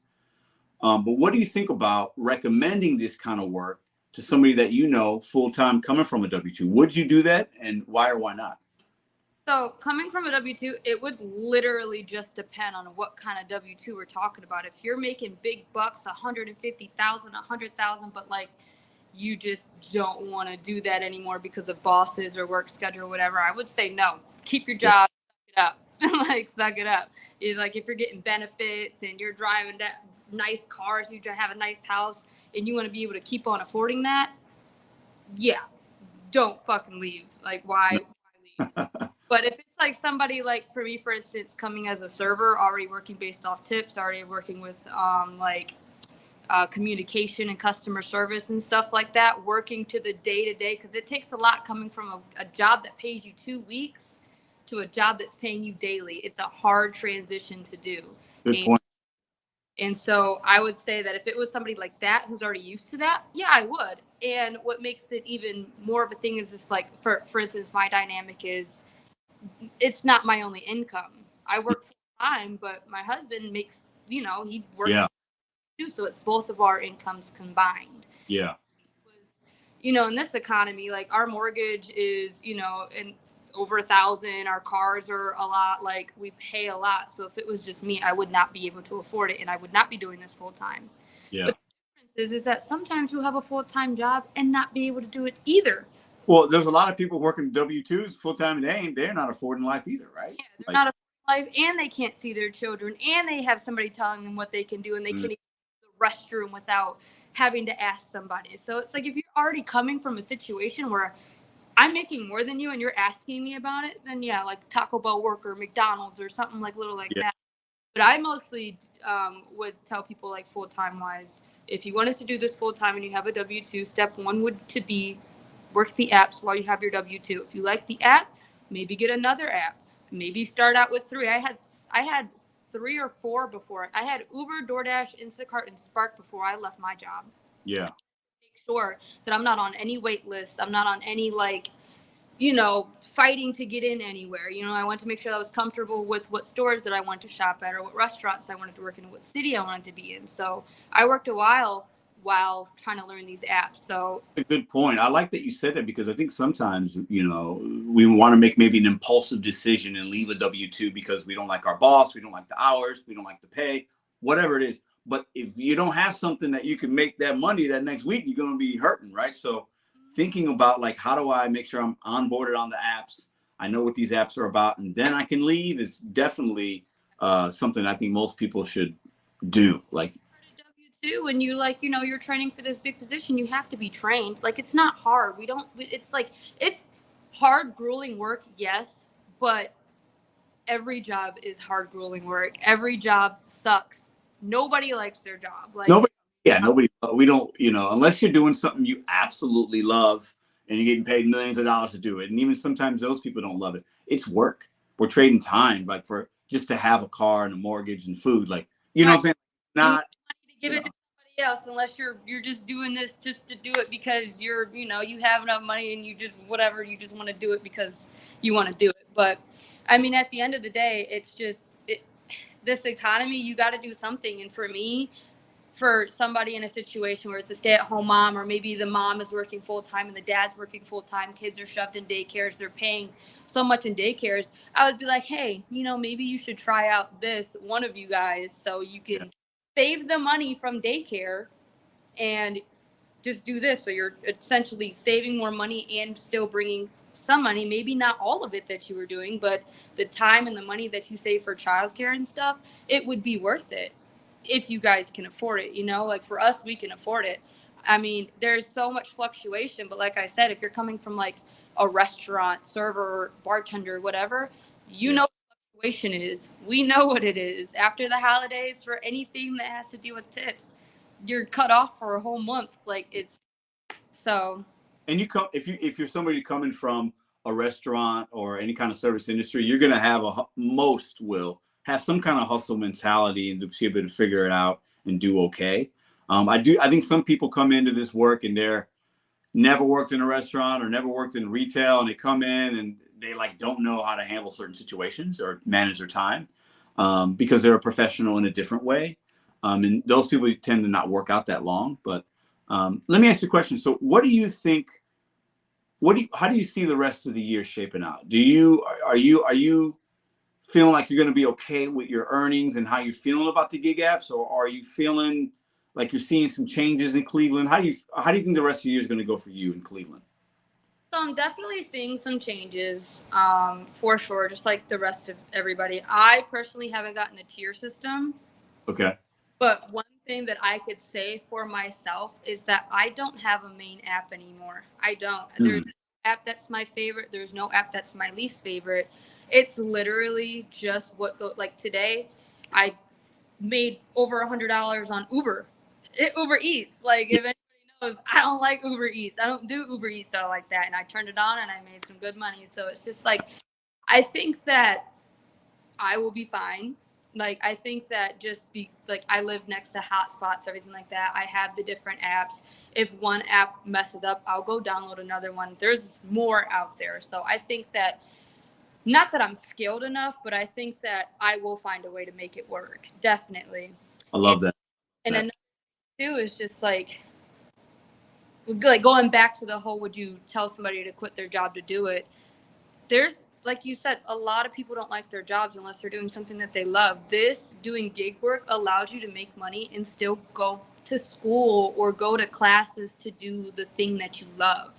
You can use this as a stepping stone for full-time temporarily to get to be in the future, because jobs don't offer that. If you have to call off or anything like that, you're fired. I've been a manager before. I hear the shit other managers talk when you call off and how they just want to get rid of you, but they can't just yet. Like the workforce it's not pretty. You have so much drama, and it's just like, as long as you know customer service, and customer service for anybody who's like doesn't really know it like that, it's not just towards the customer, it's towards the restaurant employees, it's towards the store employees, it's towards everybody, because there's so many times that I see. Just today was in Taco Bell, this lady was just huffing and puffing in the corner. This is ridiculous, blah blah blah blah blah, making the restaurant customers or restaurant employees feel uncomfortable. And it's just like, you're not gonna fucking last long, ma'am. Like, you're not. Like, she was like a delivery driver. Yeah, she was a delivery driver, and I'm just, you're not gonna last long with that attitude. Like, I know that my past couple videos have been very negative. I know, and that's just how my mind was. I'm not gonna lie about what these apps are doing. That happens. I think that's a real. I mean, I've made those too. Like it's part of, we're humans. We're not robots, right? Like, we're gonna have ups and downs in the gig apps and how we feel. So I think that's okay. But to your point about the customer service, I like how you said, and in my opinion, it starts with the merchant. Our customer service skills and how we carry ourselves starts when we walk into that place, and we're not phones in people's faces. I mean, I don't know how many times I'm waiting for an order and I hear the staff talk about, DoorDash drivers sometimes, and they're just shoving phones, like, and like you hear, that's the perception of the bad ones, that they do that. So our level of our service that we show the merchants and the respect that we give them, even if it's a long wait, it's simple, like, hey, I know you guys are working really hard today. I appreciate y'all. I'll see you later. Like, whatever it is, right? Give them a little love, and then you show that love to the customer. And, it starts with the merchant. Our service starts with them, because we need them to make money. They're making the orders, they're making the food, they're bagging it. Like, if you ruin that relationship with your local Taco Bell, that could cost you money in the long run. Right, and they'll make you wait. If they don't like you as a DoorDash, wait. They do not care. I've worked in restaurants. This person's being an asshole. Well, they can wait. They'll be fine. Like, Yep.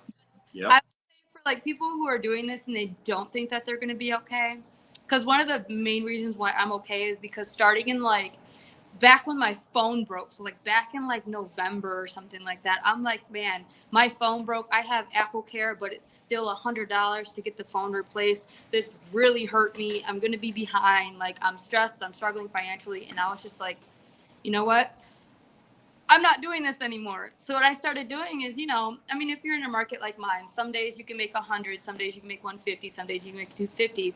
What I've started doing is, if I make 100, I'll take $20 out of the ATM, put it in cash. It's not on me. It's at home. I can't spend it on fast food. I can't spend it on whatever it is that I spend my money on, to where I don't see it in my bank account after.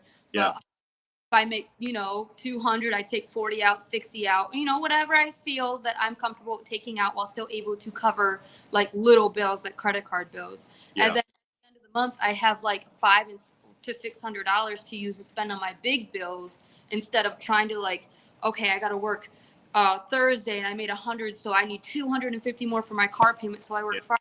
Now I put gas in my car, so now I'm $40 below that, and now I got to like put the money up in cash.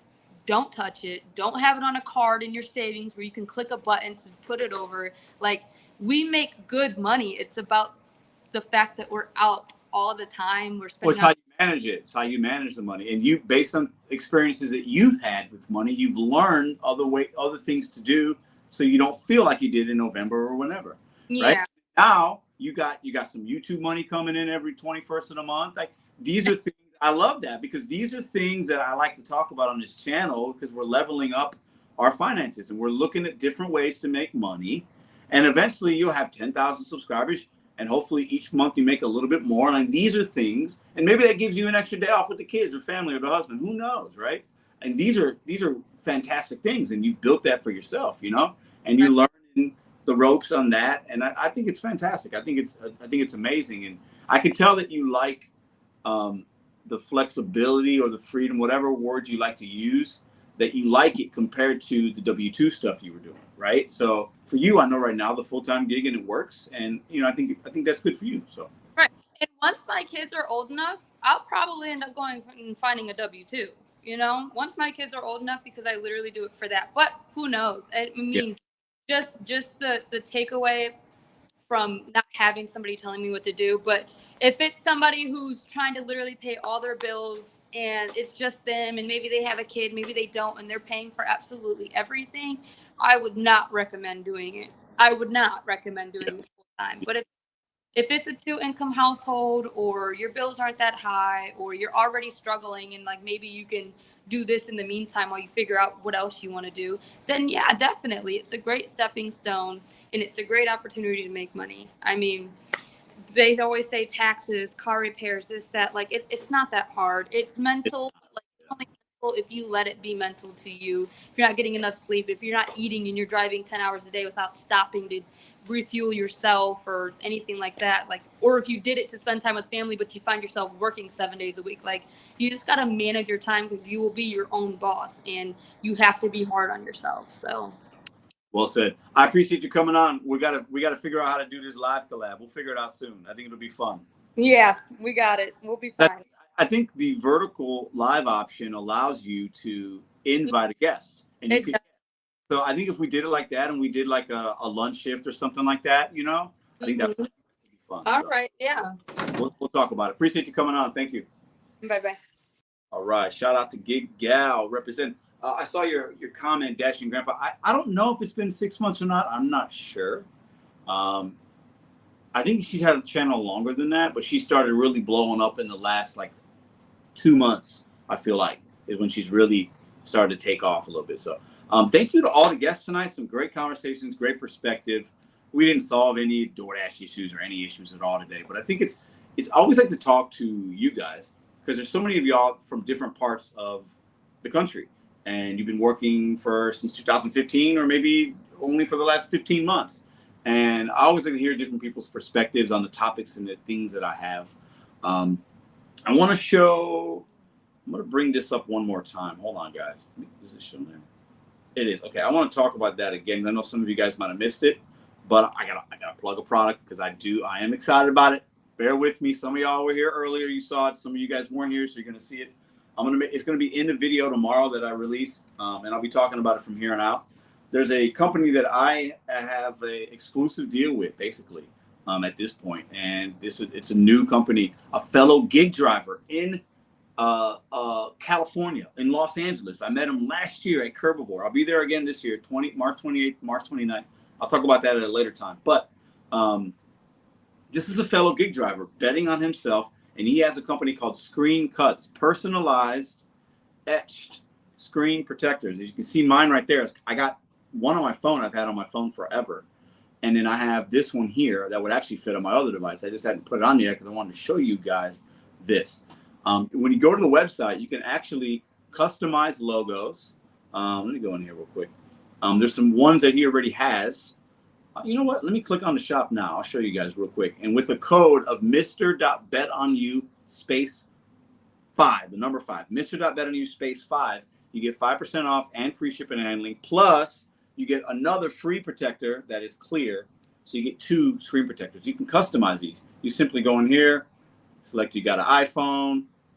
Real easy stuff. Okay, there's a little video there. Maybe I'll show that later. Where is it? Customize. Hold on 1 second. Go to customize.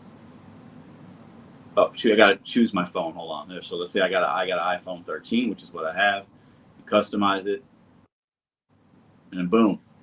There's going to be designs in here that you can choose from, but then you can also customize a design for yourself. So like these are certain states here, as you can see. Okay, you can go to categories like, okay, let's say you don't want to make your own. You want to use one that he has in here. So let's go to USA, military patriotic. Okay, there's a Marines logo, a USA one. There's a flag right here that you should be able to see on the screen right there. You can get that on your screensaver. So when your phone is off and it's usually a black screen, this will pop up and it's pretty cool. Or American flag or a saying or a Bible verse or whatever. Anyways, so I wanted to show you guys that because I'm super excited to be partnered with them. Mr.BetonYou space the number 5 gets you 5% off and also free shipping, and you get another screen protector that's clear for free. So you're actually going to get 2. There's mine right there. I mean, it's a cool concept. Go check them out. Tell them I sent you by using the promo code. And if you guys have questions about this product, you can always email me. Yeah, that's right. Yeah, it is. I just subbed to Gig. Oh yeah, definitely sub to Gig Gal. Definitely. I saw a lot of you guys talking about. Did you address the nobody? Hold on. Hey Necro, I'm gonna address you right now. You ready? I pulled up on him today. I pulled up on him in a parking lot. And we talked like men. So you can go ask him how that went. Mr. BetonYou don't play around. All right, so let's see. I played ball today, Alex. It was a good day today, bro. Pedro has her on the platform for a reason. Oh, you talking about Gig Gal? Gig Gals, what's up, man? I see Roy in here. Oh, he's walking away. I'll bring Roy up if he's got something to say about the topic. Hold up. I'll let him come back. But yeah, I mean, listen, I want all my fellow content creators to eat. Most of them. There are a few dumbasses out here, but I want everybody to be successful. I try to support as many people as I can because I remember what it's like being a small channel or up and coming. And I feel like I've been doing it not a long time. There's still OGs in my book, right, that I look up to, but I try to just help out who I can. real recognize real. When I see somebody out there hustling, making good videos, I mean, I think there's enough for all of us to eat. We have different perspectives. We have different editing skills. I think it's amazing what some of these content creators can do out there and how they can make their videos. Mine are very raw, very basic, but I see what other people are doing, and I want everybody to be successful in something that they're trying to do if I see that they're putting effort in. I'm not just gonna help anybody just because you got a channel. If I see you putting effort in, if I could do something for you, give you a shout out, collab with you. I mean, my no bumper TV dudes talking crazy, but it was a misunderstanding. I pulled up on them, we talked like men, and we good. Y'all can go ask him. Right? So, and he's somebody I want to see do good. I talked to him about how much money he could make, what I could do to help him if he wants it. He's in his car hella long. He don't want to be working these crazy hours. Maybe if you get that monetization and you make realistically, I told him, hey, you could realistically make $500 a month by doing some content.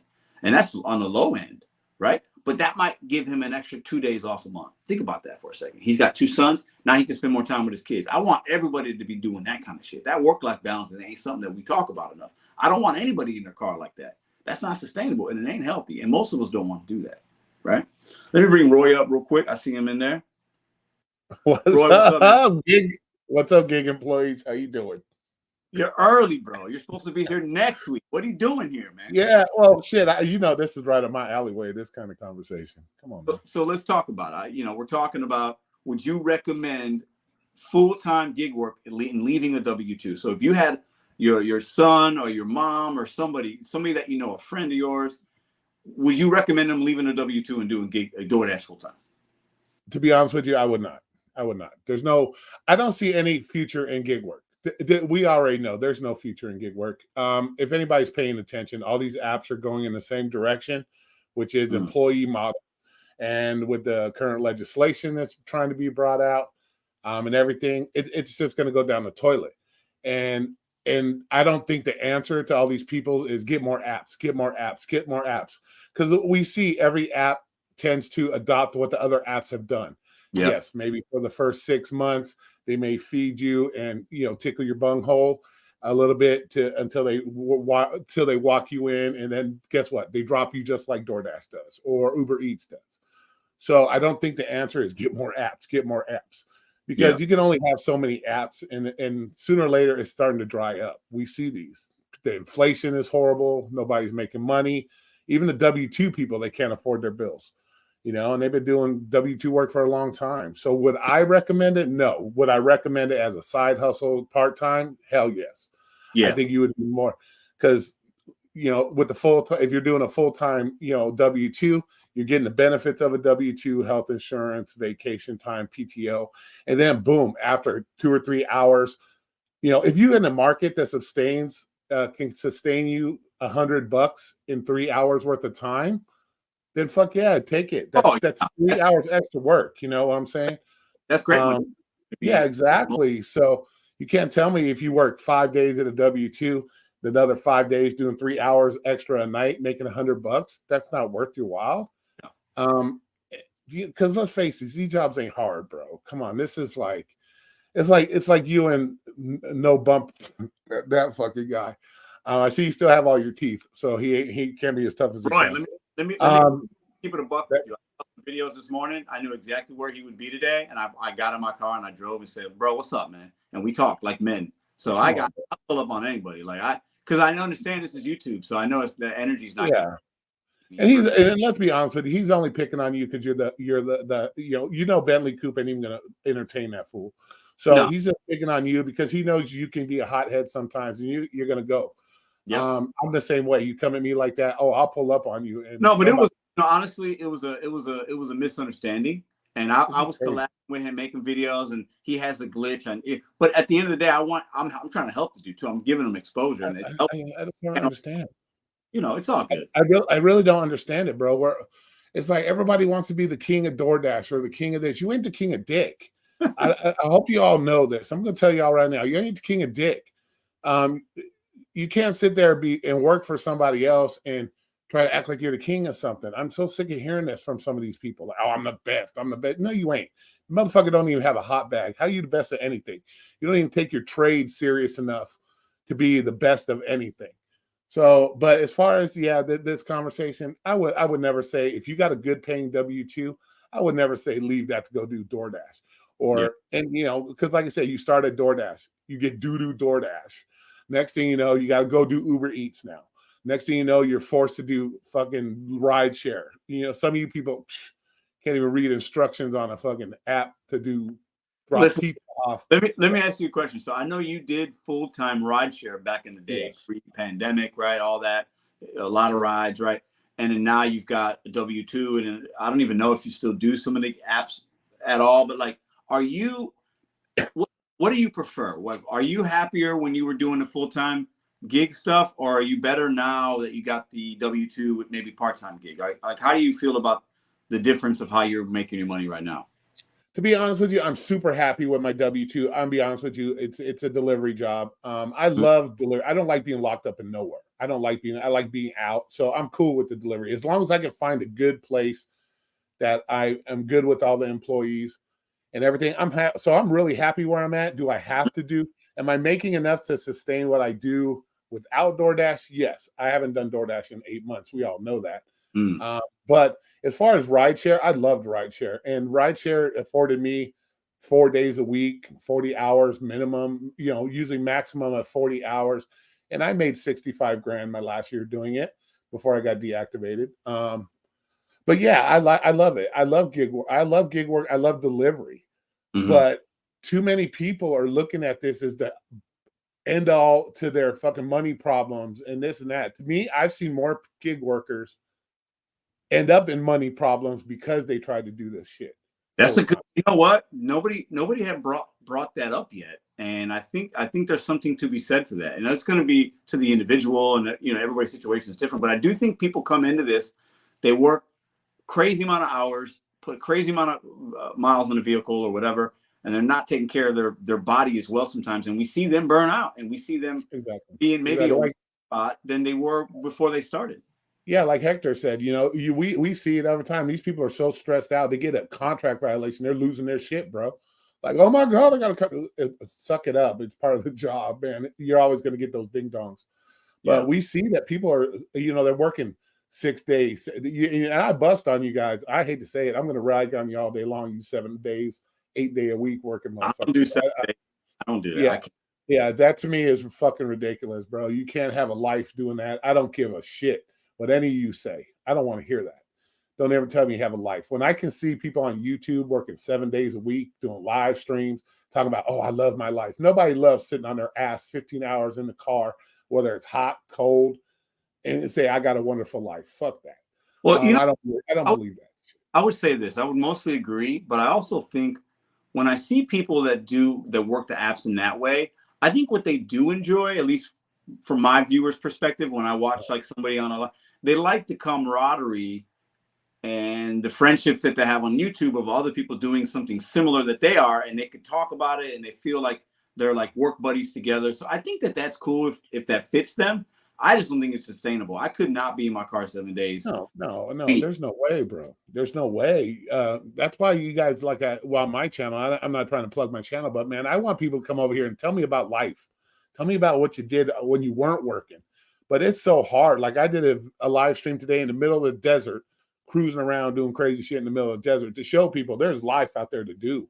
It's just not work. And I don't know everybody's financial situations, but remember, you put yourself in your own financial situations. So that's on you. You got to fix that for yourself. We can't do that no matter how many tips and tricks anybody gives you. Yeah. You have to do that shit for yourself. But as far as this topic, I don't see it ever going anywhere, bro. I see it going downhill because with the current legislation that everybody's trying to get, that's putting a lot of stress on you guys as well, because now you're thinking, oh shit, I'm already having a hard enough time making this much money. Now I may have to worry about, I might have to schedule, which takes away your so-called freedom, which if you're working 7 days a week, you ain't got no fucking freedom. So, but they're taking away, they're going to start limiting when you can get on the apps. Like Hector was saying, look at the earn by time and earn by order, how that shit's getting closer and closer together, which means they're no different than a W-2 dictating your hourly wage. Well, DoorDash and Uber, DoorDash specifically knew obviously they've had conversations and knew that these possible legislation or things was coming. So they added the earn by time in to get ahead of it, to get people used to doing the apps that way. Because a lot of people do earn by time right now. A lot of people. And especially if you're in a market where the earn by time is decent, you just take whatever. It takes the guesswork out of it. It's just pick up, drop off. I got a guaranteed money, and maybe some hours are better than others because there's good tips. So I think definitely DoorDash got in front of what they saw was going to possibly happen in a lot of markets, and they're preparing their drivers to be ready. So, and I don't blame them for that. If I would have done the same if I operated. Yeah, and when you think about that, earn by time is no different than working a W-2. If they're dictating you make $13.50 an hour delivering whatever orders they happen to throw on your phone, what's any different than taking phone calls on the call center for $13.50 an hour? It's the same fucking thing. Yeah. So, that's why I bust on everybody, your gig employees, because I don't believe in this independent contractor shit. And I haven't from day one. If you guys watch my channel, I've always called you employees because I don't believe in it. I don't believe that these apps dictate everything we do down to every goddamn thing you do. So you can't be independent, in my opinion. When you're having to rely on them, you're not independent. An independent guy was like Hector. You go out, hey, I'll give you a $40 ride instead of the $60. And, get those clientele, like Jeff was saying, get that clientele. Not safe in all markets. Don't do that in Vegas because if you get caught, you're screwed. But Vegas got rules against that. Municipal rules and laws. Make sure you got proper insurance. Like, it's not going to be for everybody. Do your work out, right? Before you just go into that and you're just taking strangers around for cash money. Like, things, you could be liable for certain things if they happen, right? For sure. And if you do it long enough, something's going to happen down the line, right? Hey, man, I appreciate you coming on. Be ready for next Sunday. No problem, man. We'll I'm all good. I appreciate you letting me get this last minute in and say, what's up, gig employees? And goodbye, gig employees. Y'all have a good night, man. Appreciate y'all. All right, I got my man Kevin. Kevin's been waiting. We bringing Kevin on the show because Kevin is a fan favorite here. He calls it how he sees it. He supports his channel and others. Let's bring my man Kevin on the show. I'm not going to leave Kevin in the green room without bringing him up. Let's bring my man up. Let's see what kind of day he's had. Kevin, what's up, brother? Hey, Pedro. Yeah. I had an all right day. I didn't really make a whole lot of money, but yeah, I just got back from going over to Hooters, San Jose, here in Jacksonville, and seeing my favorite bartender. And what I will say this about being full time. Would I recommend anybody leaving your W-2? Mm-hmm. Well, it's kind of like this. If you don't mind being kind of like a yo-yo, then yeah, go for it. But I'm gonna say this: it's a very simple job, but yet at the same time a very frustrating job. And you get that high, when you get that order, and it turns into you get that $10 Uber Eats order going a mile and a half. And then an hour later, when you see the damn tip, and it turns out to be like, say, $25, and it's like, yeah, but let me tell you one thing. Know this: for every the great order that's out there, there's probably at least 100 orders that's absolute shit. Oh, you think 100? No, not one for 100. I think you're exaggerating a little bit. I mean, in my opinion, Kevin, I think for every good order, and good order is relative to people's experience, right? And their perspective in their market. But for me, I think it's more like you get one good one and then you see like 6 bad ones. That's my opinion in St. Louis, but that's me, right? So yeah, there's more trash than there are really good ones, especially nowadays when people aren't tipping as much, they're not ordering as much, they have a bad experience, so they don't want to tip at all or not as much. So you're not wrong for sure.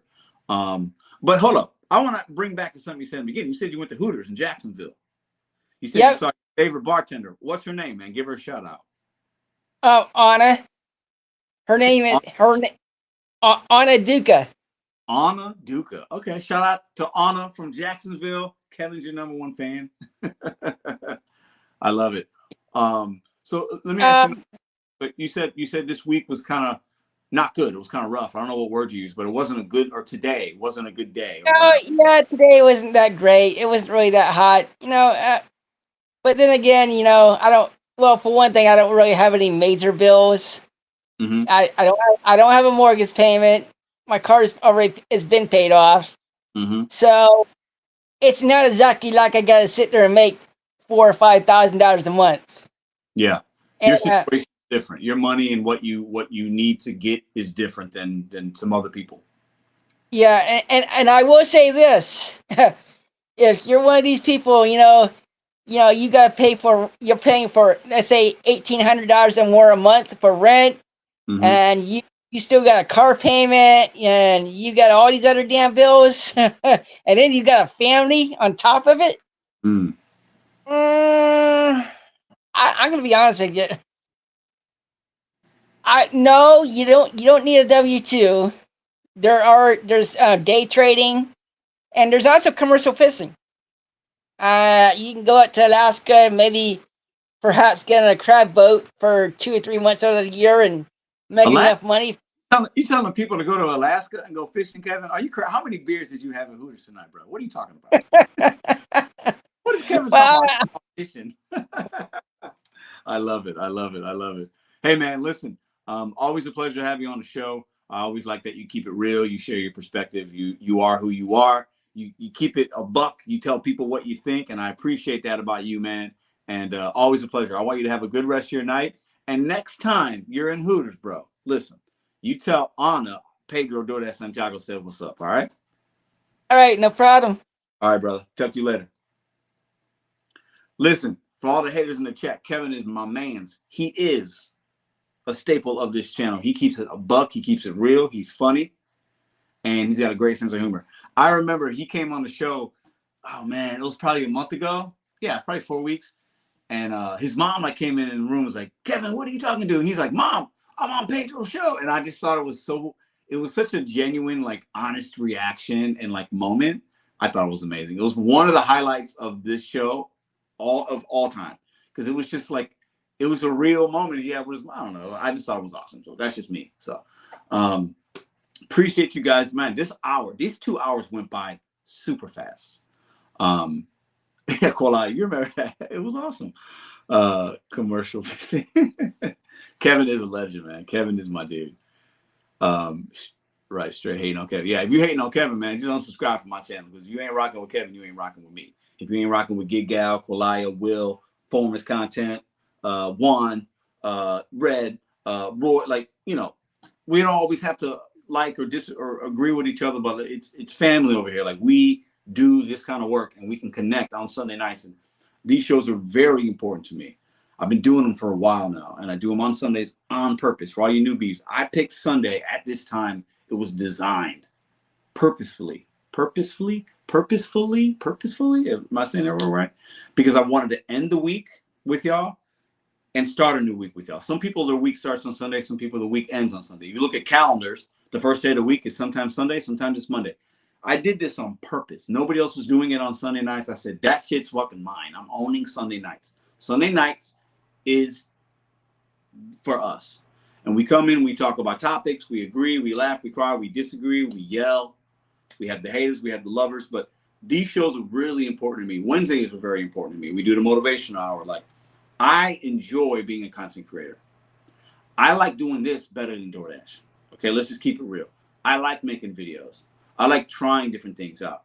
I like that I could just go live and say, let me go live. I'm gonna play basketball today. Roy said he went to went to the caves, or he was in the desert, I think he said, and he went live. That's fun. I want to show you guys different things that I do. I do the gig apps, but we are more than the gig apps. I always try to talk about that as well, right? And there's more sides of us, and I enjoy making content. I enjoy doing these lives. You guys are obviously a huge part of that. I appreciate you guys for coming, still supporting, thumbsing up the videos. I mean, all that stuff. I really, really, really appreciate it. Shout out to ScreenCutz, my man Brian. Check them out, man. Check them out. Check the description box. That's mine. I got one on my phone, which I'm recording with, and this is the other one that would fit on my iPhone 11. Use the code Mr.BetonYou the number 5. 5% off, free shipping and handling. You get your customized one. We're not selling these, y'all. You can go on a website and create your own, or pick from a list that he has. And then you also get a free one that's plain. So if you're in the mood to do that, to support, you could definitely do that. I'll have a full dedicated video and talk about it later on and all that good stuff, and you guys can go check them out. Todd, it's pretty cool, man. It's actually really dope. It shows up on the front. It's sketched in like laser sketch or whatever, and it shows up when your phone is black, like you don't have anything going on. You get to see a logo, or you get to see whatever you customize. It's pretty interesting. Good conversation starter, because you have your phone out and people are like, what is that? I've never seen that. I don't know how many times people have asked me about that. So it's pretty cool. Maybe Brian and his team will be on Shark Tank one day, and I can say I was in them in the beginning, and maybe I'll be a millionaire by my ScreenCutz connection. Who knows? You never know till you try. So, can you show us what it looks like on your phone? I have it on the other phone, but you know what? There was let me see something. Hold up, y'all. I think I can show you this way. Hold on one second. Hold up. Wait a minute. I'm gonna do a video, but showing you guys, but maybe I could show you. There it is. Okay. Let me do this, because I think in this video you see a little bit of it. Okay, give me a second. There we go. Boom, boom. Oh, let me do that. Okay, let me go there. I think it's dope as fuck. I think it's pretty cool, but that's just me. Okay. You guys see that? There you go. Let me make it bigger. Actually, I'll just make it the whole screen. And then I'll play it. And then you guys can see a little bit of what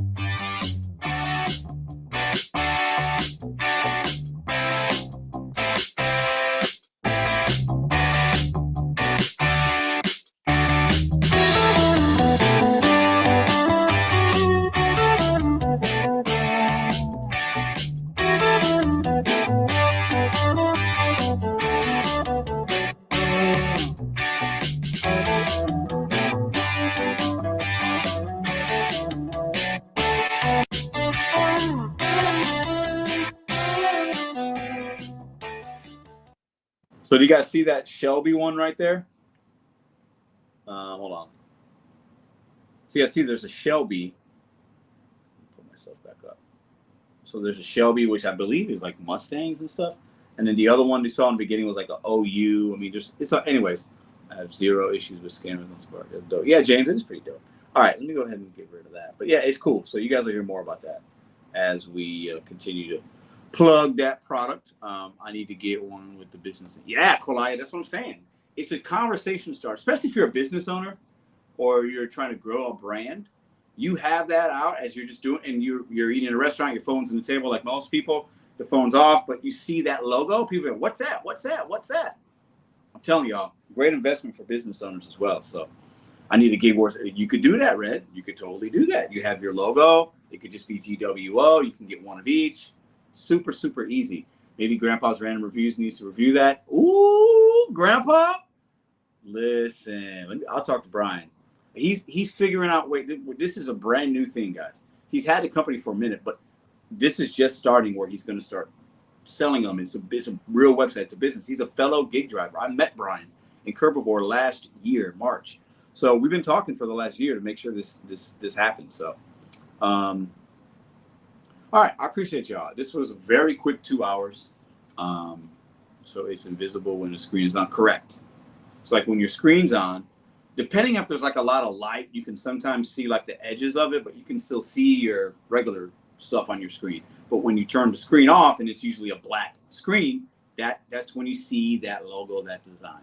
So almost 2 years. Wow, it's been a long journey. Congrats, Pedro. I was one of the OG members. Appreciate you, Bud Soda. Yeah, man. Thanks. Almost 2 years. It's crazy. Where's the link? You know what?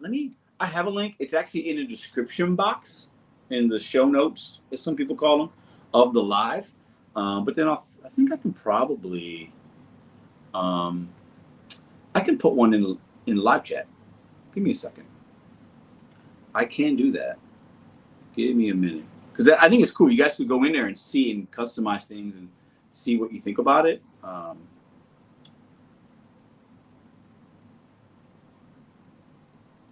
Give me a second. I'll put it in the live chat. I'll put a link in there. Mr.BetonYou is the promo code with a space and a number 5. Mr.BetonYou space 5. There's an apply code spot. You can put that in. You get 5% off, and you also get free shipping and handling, and then an additional screen protector, a blank one for free. Let me put this in here for you guys real quick, and then we'll round out the show. Okay. So let's go there. Let's go here. Appreciate all you guys for hanging out tonight. Hope you guys enjoyed the show. I hope you got some value from it. I hope you learned. Some of you guys might have even learned something today, or gave you a laugh or a chuckle or whatever. There it is right there, guys. I'll pin it for you.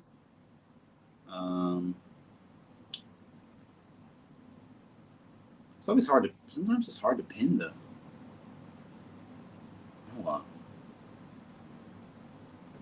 So there it is right there. I'm trying to pin it. I don't know why it's not. There it is. Replace pin message. So now it's pinned up at the top if you guys want to check that website out. Appreciate you, Jess and Grandpa, for coming in. Mr.BetonYou, not underscore space. That's for the promo code. So Todd is, yeah, Mr.BetonYou, like Todd's got. No underscore, just a space with the number 5. We'll put that code in. If you have any issues with the code, reach out via the app or whatever. I mean, you'll get, if you're gonna want to get one, I'll make sure you get that 5% off and the free shipping. We'll figure that out. Code or not code, but that is the code to use. Laura, you're welcome. Appreciate you. Gig Wars officials, you're welcome. So y'all have a great rest of the night. I thought this was a good live. We went a little longer than I thought I'd go, but it was good. I don't know what you guys think. For those of you that have been here for a minute, do you like the panels where I have everybody on at once? Or do you prefer how we did it tonight where it's one-on-one, 5 to 10 minutes a person or whatever?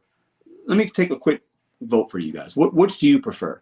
I think some topics, maybe the panel's better, but do you like the more one-on-one? Is it better? Is the content better? Is it harder? Is it easier to keep along with? Or do you like the panel where you see all the faces and we're all talking on screen together? I'll say a couple minutes to see what your guys' opinion is. One-on-one, says Kolaya. Okay, thank you. I think both are great. Okay, I like both. Okay, I think sometimes I like both. I like the one-on-one because I think it's just people get to actually talk. There's sometimes when everybody's on a panel and people are just sitting there for like 30 minutes not saying anything, and I don't think that's good, right? Juan says the panel. Okay. I like the Pedro bunch. Okay, one-on-one, but multi is sometimes good. Yeah, that's what I think too. I think the multi for certain topics, and depending on who the people are, is good.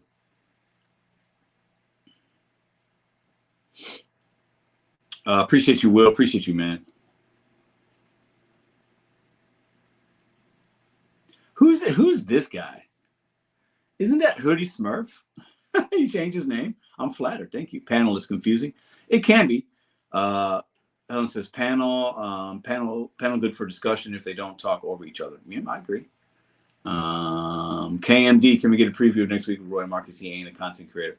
Marcus is not a content creator, no, but he's been on panels. He's been on my show before, other people's shows. I've met Marcus twice in person. We're going to be talking about, this was Marcus's idea. We spoke this week. I want to say it was like Tuesday or Wednesday. I think it was Wednesday. And he had an idea just about the mental state of doing this kind of work. And are we really preparing ourselves if something happens? Right? And that conversation is going to have a lot of tentacles and it's going to go in different ways. So it's not going to be really topic driven for gig content, but more topic driven for how are we feeling about what we're doing, and are we preparing ourselves for a bad experience or a family issue, or because we don't have a lot of protections in this kind of work. And how is your mental state doing this kind of work? Will, appreciate that, man. First super chat tonight. Thank you so much. Very grateful. Always a pleasure. Thank you, man. So it's going to be a great combo because I think I'm also wanting to invite on other people that might have a different perspective and offer a different vantage point to the topics, right? But I wanted it was Marcus's idea, and we mentioned Roy because he likes to talk about that as well, right? And there's a few other people I haven't spoken to yet. Hector would be great. Talk to him. Hopefully he shows up. That can offer some value. And I think that one's going to be me and Marcus together first, and then we bring on Roy, and then we bring on other people, and then it's the panel. That's the idea I have right now. I'll run it by them and see what they think, but very excited about that because I think it's going to be just a more thought-provoking conversation. It doesn't always have to be diamonds and tier programs and legislations and strikes and full-time, part-time. Those things are valid, but I mean, listen, we've had that conversation before. Let's talk about something a little bit different, and it won't be for everybody, but it will be for some, and I'm good with that. I think it's going to make for a good time. So you guys are absolutely fantastic. Go check out that website. It's pinned up at the top. Mr.BetonYou, just a little space icon, no underscore, 5% off, free shipping and handling, an additional screen. Go check out my man Brian from ScreenCutz. That's mine right there, and I have it on my device that I'm recording with. And if you've met me, you've seen it. It's pretty cool. Now, we're not selling those. He's not selling those. You can buy those if you want a boy one. That's fine, but that's kind of whatever. You can customize yours. Plus, he has designs on there already. You guys are fantastic. I'm going to see if my girls are up. They might be up because they were sleeping earlier. I'll spend some time with them. You guys have a great rest of the night. I'll see you next week, and I'll see you tomorrow.